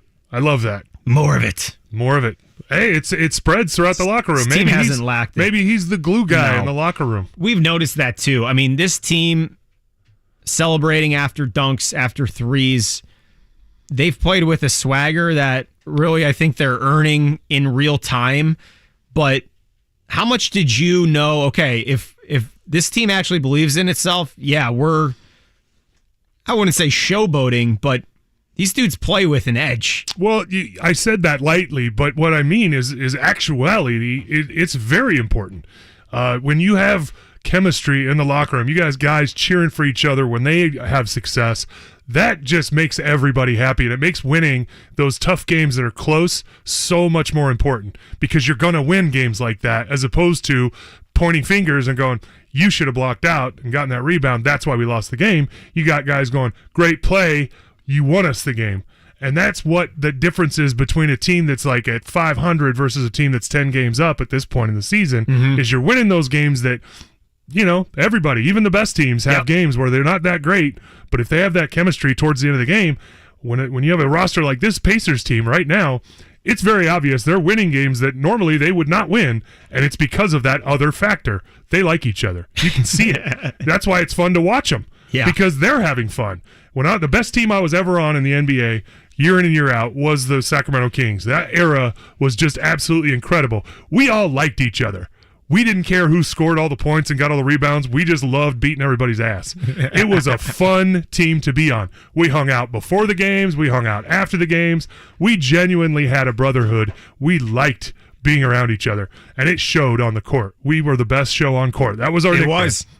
It was a blast. And so started with the pregame warm-up that you made famous with the ring around the rosy, feet kicking in every other. That was our little show tune. I was Scott, the leader of that. I was doing that in like fourth grade with my church league team. Thank you, Scot Pollard. Yeah, well, I did my top part to contribute to that team. But, back to the Pacers. You see it. You see their joy when other guys on the team do well, of the guys on the bench. You see them pointing each other, hey, good pass. That means they genuinely like each other, which is the exact opposite of the Hawks that are coming in the building tonight. That is a great point. Where it's like, hey, the sky is cloudy in January in Indiana, and the Hawks organization has some problems. Yeah, we went through how tough it's been for Nate McMillan. We'll have time to do that again momentarily. You brought up the bench, and the last man on the bench, although he had to start earlier this week at Madison Square Garden, James Johnson, the elder statesman on this team. He was a first-round pick out of Wake many moons ago to the Bulls. He's bounced around. He's played all over. His contract was just picked up earlier this week, guaranteed for the rest of the year. He was on one of those deals. It was kind of a wait-and-see thing. He hasn't played much, but he was interviewed because, hey, congratulations, you're sticking around. It's become a story of how much of a help he's been behind the scenes. That's exactly what he said. He goes, this team, very rare in the NBA, it's a clique business where, hey, those three guys are going to dinner there. Hey, those two dudes, they always do their own thing. He's like, this team goes to dinner on a regular basis together. This team does events around here on off days, goes and watches the Mad Ants together. I know it sounds cheesy and corny and something that your high school coach probably begged you to do when you were a junior and senior, but that's happening here, and trust me, I've seen it many different ways. That's the best thing we have going about this team right now. Only guys that have been around to different teams know how special that is. That's it. He's got that special perspective because of his path, because he's bounced around. He knows the dysfunction that exists on almost every team. And a lot of them lie about it. A lot of them say, no. That's what you're paid to do, right? 7, 8 guys, we all hang out all the time. Yeah. No, they don't. No, they don't. It's 2 or 3 typically. He's exactly right. That is 100% accurate in my experience in the NBA as well. When you go to certain teams, they actually do hang out. Most of them don't. And this Pacers team hangs out, and I love that. I love that too. You should enjoy that as the Hawks come in tonight. We'll see how the Pacers can weather the storm without Tyrese Haliburton. He's unavailable, elbow and knee issue for the next 2 weeks. When we return, an injury update out of IU, Badgers and Hoosiers tomorrow. What's the status on Race Thompson? There's been a development with this story. That's next.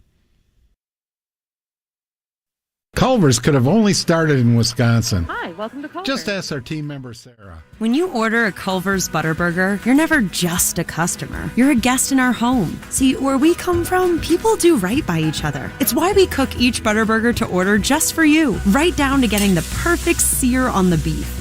That extra care may be a small town thing, but it's big time important to us. Come on in and let us serve you with a smile that stretches from our hometown to yours. Welcome to Delicious. To everyone who appreciates a fresh meal that comes from the heart, let our team member Emma tell you what's special about the Culver's Way. We take great tasting burgers seriously in Wisconsin. Favorite recipes, fresh ingredients, real Wisconsin cheese. It's a place where traditions matter. So of course it's where Culver's Butterburger was born. Fresh, never frozen beef, seared to perfection, then topped with a lightly buttered toasted bun. What can we say? To us, it's a whole lot more than a burger. It's a taste of home. From Wisconsin with love. Welcome to Delicious. When you hear Diamonds Direct, it's not just a catchy name designed to give the illusion of value. Our name is who we really are. Diamonds Direct was started by diamond cutters a quarter of a century ago. At our very core is a commitment to cut out the middleman and deliver extreme value in exquisite diamonds. Today, that's more true than ever, with our direct access to diamonds straight from the mines. Diamonds that we then cut and polish. Exquisite diamonds up to 15 and 20 carats in all shapes and sizes. It's an advantage other jewelers only dream of. By overseeing the entire process, we know for a fact Diamonds Direct is truly direct. So this year, as value becomes more important than ever, rest assured that Diamonds Direct's unique status in the world diamond market guarantees you the best no middleman direct importer price, period. And even with this extreme value promise, at Diamonds Direct you still get an unbeatable selection, transparent education, a luxurious shopping experience, superior customer service, no compromises. It's not having a cool name or clever advertising, it's the truth. Diamonds Direct, your love, our passion.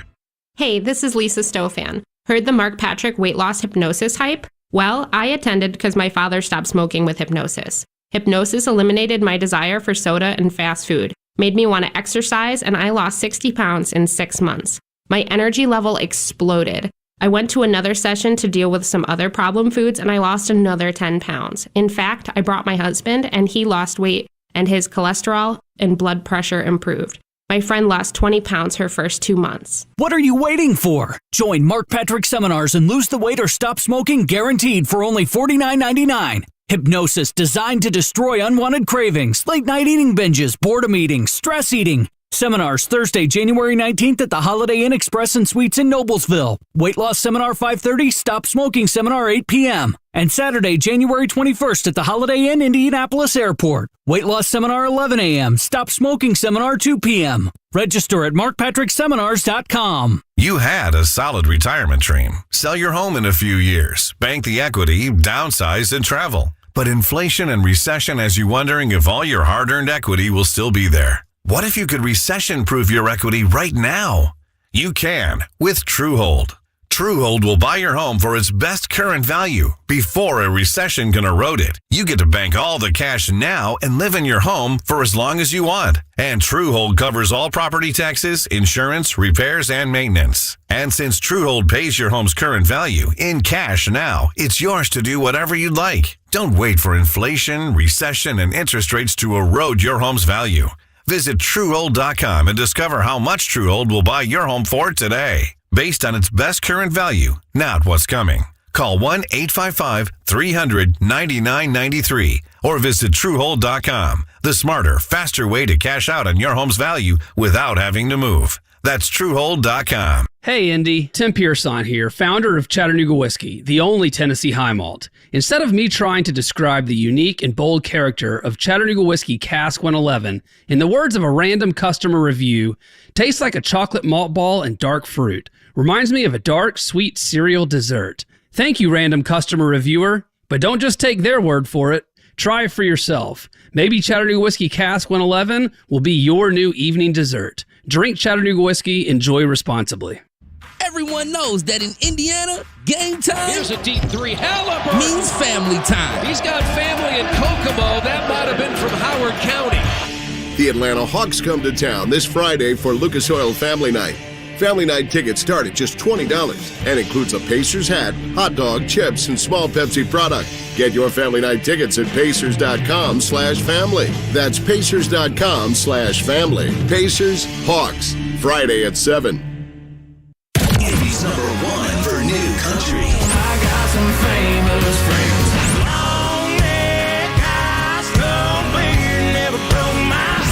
Nobody plays more new country. 97.1 Hank FM.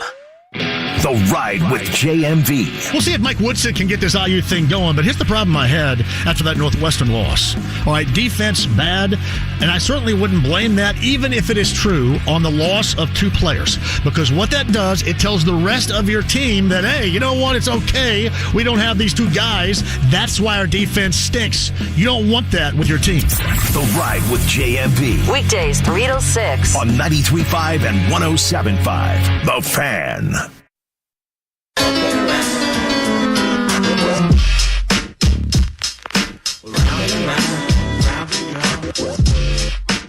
Ultimately, our plan from a roster standpoint wasn't good enough, okay?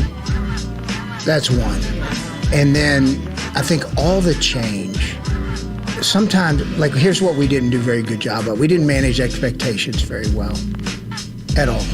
Like we've been so process-oriented, okay? And that's who I am, that's who Frank was, that's who we want to be. We want to be process-oriented. And with a good process, you're going to lead to a good result. Well, every time we keep going and getting these vet court, and this falls on me. This is on me. You'll get a vet court. Well, here's the expectation. We're going to Super Bowl. They got a good roster. They're going to Super Bowl. Well, there was holes in that. Our job's to fix those holes. 93.5 and 107.5. The Fan. Scot Pollard is to my right, chuckling like a 7th grader in sex ed class. That speech is the guy in the NBA Finals on worldwide television that throws a ball out of bounds and turns around and goes, "My bad." Yeah, we know. We saw it. We just lived through it. Best analogy I've heard all week about any of this. Colts season. We watched. Yeah, we know who it's on. My bad. Me. Well, as we've said all week, it takes a certain person to stand up there and admit fault. And Chris Ballard's done that, and he still has a job. And now we walk forward into this interview process. Bubba Ventrone Wednesday, Ejiro Evero, defensive coordinator of the Broncos yesterday, Eric Bieniemy last night. Today it appears Raheem Morris, defensive coordinator of the Rams, and Ben Johnson, offensive coordinator of the Lions. Still no Jim Harbaugh on the board in Indianapolis. I'm going to stick with my reading between the lines that I think this is all smoke and mirrors. Like, hey, we're just satisfying what we've got to do. We're telling people we're hiring people. We're putting names in there that make people go, oh, Bieniemy. Okay, yeah, that's a name I've heard before. And they already know who they're hiring. And it rhymes with schmatterschmay. Jimmy, Scott's not going to back down on this. I'm not going to back down on the opposite take that there's no way Jeff Saturday will be retained, but we're going to find out. Here is the latest from Jim Irsay. If you're just joining us on The Fan, a good Friday to you. Charlie Clifford of Wish TV, Scot Pollard, Jimmy Cook. Yeah, let's get weird. Jim Irsay releasing his note to you, the fans, to close the season. We're going to read it here quickly one more time. Dear Colts fans, this came out just over an hour ago. As always, thank you for your loyal support and for your love of the horseshoe over the past 39 seasons in Indy. You've stood with us, investing your precious time, money, and energy through all the ups and downs that come with being a fan. But that's what makes Colts Nation the best fans anywhere, and I appreciate each and every one of you more than you will ever know. The Colts have a proud history with proud fans everywhere, so I know how tough the 2022 season was for all of you to endure. All of us had high hopes for a division title and a deep playoff run, but the bottom line is we failed to live up to the hope and excitement that we all felt at the start of the season. I share your frustration. I can't stand losing, and I hate letting down our fans, and we had too much of both this year. Please know this, though. There is no one more unsatisfied than I am. No one has higher expectations than I do, and no one wants to win for our fans and our community more than the people in our community. I should say more than the people in our organization wearing the horseshoe every day. So, as I've always said, the responsibility for making us better ultimately falls on me, and our off-season work has already begun. That includes the search for our next head coach, preparing for an important draft in April, and continuing to bolster the talented core of players already on our roster. No one can ever guarantee wins or losses, but as long as I'm owner, I can guarantee that winning championships will always be my goal. and I'll be doing everything I can to help us get there. That's what you deserve, and that's what we'll be working hard to deliver. Sincerely, Jim Irsay, owner and CEO of the Colts. Yeah! Schooner Tuna. The tuna with the heart. Mr. Mom reference, anyone? I'm over on that one. Oh, you guys are too young. Oh, go watch Mr. Mom. That's your weekend homework. Noted. Nathan, sitting here. You got it. 6 paragraphs, similar rhetoric to last year. Chris Ballard opened this segment by saying we need to do a better job managing expectations. Translation, please, Mr. Irsay, do not come up with another gimmicky slogan to say this is the year we're all in. You need to take a step back and realize where you are. You are a far way from anything fun in this city, and until a quarterback walks in, that's not going to change with the head coach. We're going to pivot to the college basketball news that just came down in Bloomington. Jeff Goodman reporting Race Thompson sprained MCL. The hope is IU's veteran down low alongside Trace Jackson Davis could be back on the floor by early to mid-February. It is currently January 13th. The Hoosiers are 1-4 in Big Ten play, Scott, with Wisconsin, the 18th team in the country, walking into Assembly Hall tomorrow for a 1 o'clock tip. If IU pulled it together, played some defense, and this team, not hoping that the players come back like in a month, this team, this current team right now, if they pull together and play some defense, they could beat Wisconsin. That's how little I think of Wisconsin after watching them play. Yes, they're not. You were in the film room. They're not great. Their big guy is getting by because no one back bodies him. Trace Jackson can do that and negate that kid. Crow, I think his name. Yes. And so, what if Woody could get these guys fired up for Saturday's game tomorrow and just go, you know what? This could turn everything around. And give them a Braveheart speech or something where it's like, they may take our losses, but they'll never take our stripy pants. Like, we've got to, you figure out a way, Woody does, to get this team fired up, because this Wisconsin team, I said it earlier, if they're ranked in 2 weeks, I'll be shocked. They're not good. And that's kind of a statement about the Big Ten, because they're one of the better teams in the Big Ten right now. They are. And so I apologize for nothing, but they're not good. So if they're ranked in 2 weeks, I'll be shocked. This is a team that this IU roster can beat, but they've got to play defense. They've got to be tough. They can't get bodied like they got bodied against Rutgers. And Northwestern. Yeah. They've got to show some fight. And if they do, they're talented enough to beat the Badgers. And to Scott's point, that statement in the news from Jeff Goodman tells you, tells us, tells the IU coaching staff, tells the players, by the time reinforcements may arrive, your season's too late at that point. Correct. You have to right your ship now. You got to do it with the guys. 5 games left. Right. Yes. These guys right now, yes, they're the ones that got to fix this. Not any prettier on the back end of this. Illinois, Michigan State. We pointed out earlier this week, the first 5 games was the chance for Mike Woodson to get this plane off the runway and really make some headway towards the top of the conference. Now we're going to find out. I think Mike Woodson's really good at being the good cop. Players love playing for Mike Woodson. He's a fun guy to be around. He brings an NBA style to the college game.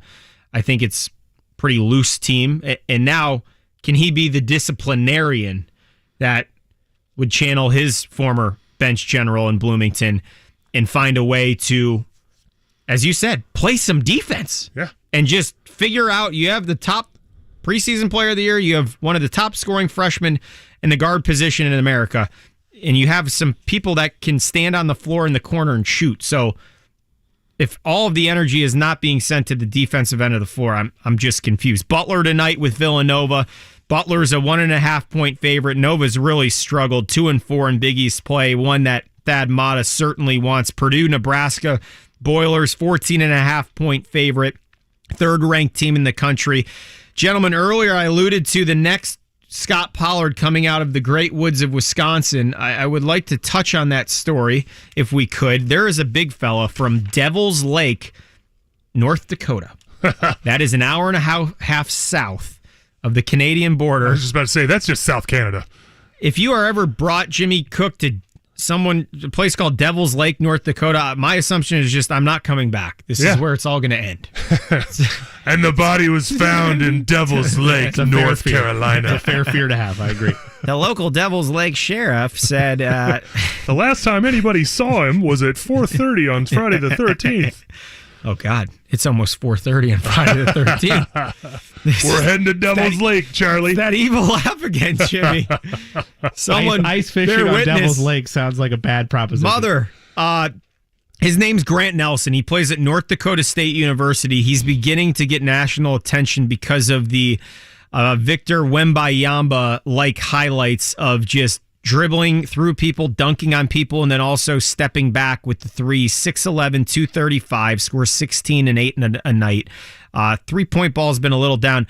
I should have had this pulled up on my phone. More homework this weekend. Watch highlights of Grant Nelson at North Dakota State. Scott, I think he's continuing the big fella from out west, the legacy here. Look, the position's evolved, but he may have a special place in your heart in a year's time. I'll have to check him out. I'll see what he's about. Does he have cool hair? No. If he's going to be the next Scot Pollard, he's got to have cool hair. He's got time to work on that. Yeah. I didn't gather that. The NDSU, the camera's up in the rafters, so you're kind of looking down on the court, and it's hard to tell other than that guy's really tall and kind of like when I was on video games in college, and it was like all you could see was a grainy 31 and a grainy blonde head.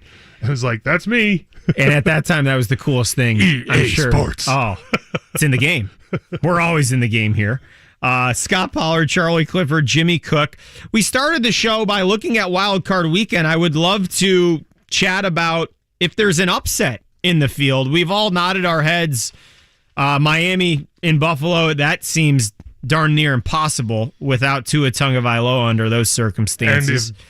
And if my man walks in the building at all, the fans will beat the Dolphins. Damar Hamlin. I mean, it will be whenever he does get to go back into the building, and we don't want him to rush his health just for this weekend. But if he is healthy enough to go into the stadium this weekend, oh my, forget it. Forget about it. Betting man, Jimmy Cook, would you put any money on the Dolphins if that happens? I'm What's that line, Jim? It's 13 last I saw, and if that breaks at all that Hamlin is going to be there, I'm rushing to the window to put the 13. Because right now, double-figure spreads scare me in playoff games, even though the Bills are clearly the superior team. Garbage time touchdowns happen. They win by 20 if Hamlin's in the building. Fair. We're back on the Fan to close the show after this. Some other news and notes on the Pacers-Hawks matchup, plus a final thought on if we're going to learn anything from the Colts coaching search this weekend, or will it be a quiet weekend for you as you enjoy hoops and the wild card festivities across the NFL. We're back after this. Anyone who has ever needed self-storage knows what a hassle it can be. You have to rent or borrow a truck and then find someone to help you move your stuff. And let's face it, moving furniture and heavy items without damaging them isn't easy. Renting the unit is worse. The hidden fees and admin costs are scarier than the dingy facilities you're leaving your stuff in. Why not use ClosetBox instead? ClosetBox is self-storage without leaving home. They'll pick up your belongings, store them securely, and bring any item back when you need it. The best part? Unlike traditional self-storage, you only pay for what you store. No paying for unused storage space. ClosetBox's background check storage movers are licensed, bonded, and insured and will take care of all of the heavy lifting. ClosetBox's local storage centers are temperature controlled and monitored 24/7. ClosetBox has an A+ rating from the BBB. Call 877-233-5696 now for the season's best rates. Get $50 off first month storage using code RADIO50. That's 877-233-5696. 877-233-5696. Hey, JV, starting a new year can sometimes be overwhelming. Let Forum Credit Union help by giving you easy ways to save for all your financial needs in 2023. Whether you're looking for a high savings rate, want to be rewarded for regular weekly savings, or like the convenience of automating savings with every debit card purchase, Forum has great options to help you get ahead. Visit forumcu.com today or visit a branch location. Helzberg Diamonds presents The Guy Who Did His Homework. When it came to Jill's engagement ring, Brady knew exactly what to get. Okay, so I came up with a design and showed it to all of our friends. She'll love it. Then he went to Helzberg. Their incredible selection of high-quality, lab-grown, and natural diamonds made creating that special ring easy. Her reaction? I love it. Can't wait to tell everybody.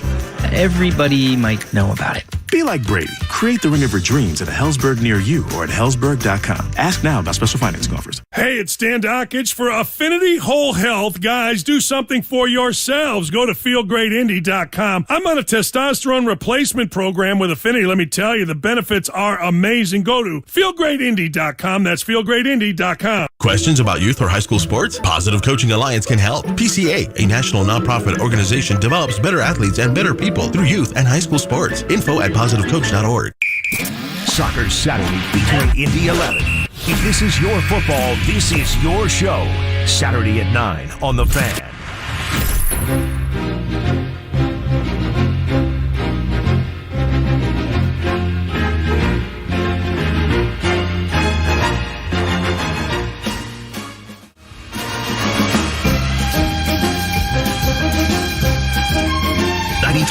and 107.5, The Fan. We are rumbling, stumbling on the wild card weekend.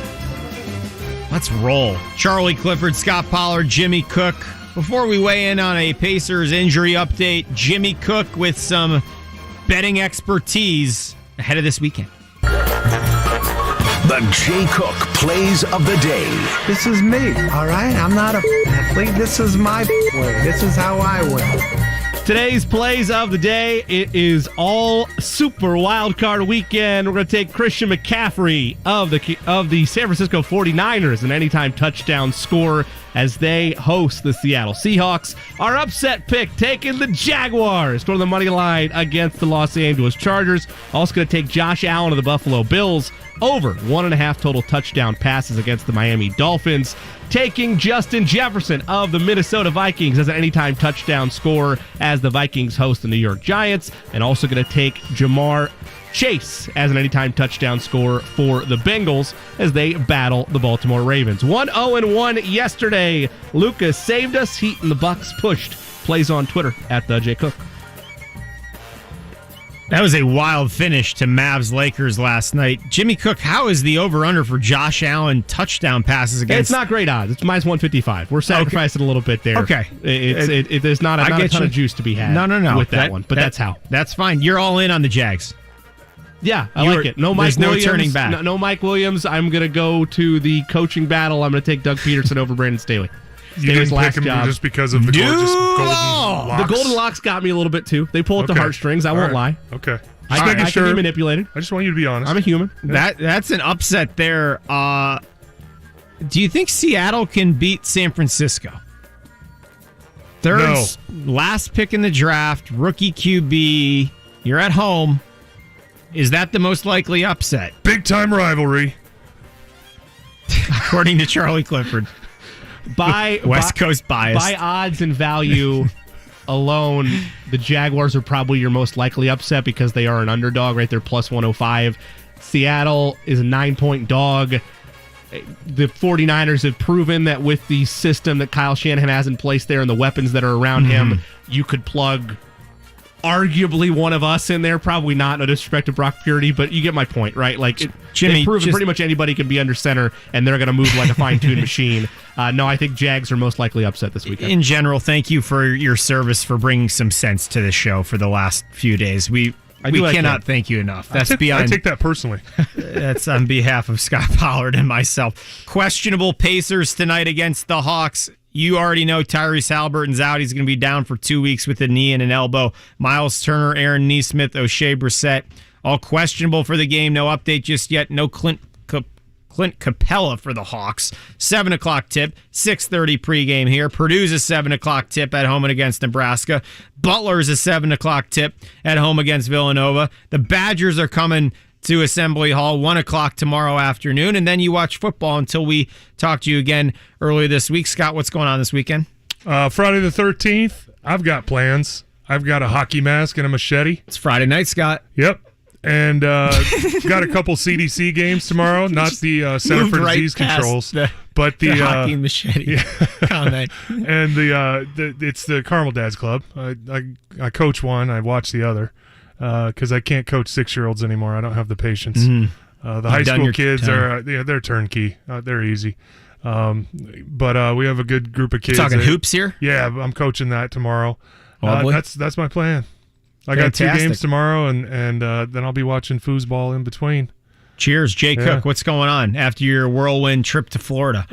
If you want to go to RonCaliMediaNetwork.com tomorrow afternoon, I would love to do that. Girls basketball team against Martinsville at 1:30, and then the rest of the weekend hanging out, feet up, playing some bets, watching some Super Wildcard Weekend. Amen. Shout out Lawrence North Wildcats girls hoops team stunned Lawrence Central last night. We were in the house for that one on ISC Sports Network. Thriller in Jack Kiefer Gymnasium, which was up for grabs for early January. High school hoops, it never sleeps in the basketball state. For Scot Pollard, Charlie Clifford, and Jimmy Cook, we are down to our final minute. Will there be a Colts coaching decision this weekend, gentlemen? Maybe there will be on Saturday. Oh, and then we've officially been fired. Now we're done. Now we're really done. Did you see what I did there with the name and the day of the week? Nothing's going to happen. Nothing's going to happen this weekend. I don't see it. Not this weekend. No, it's too quick. Okay.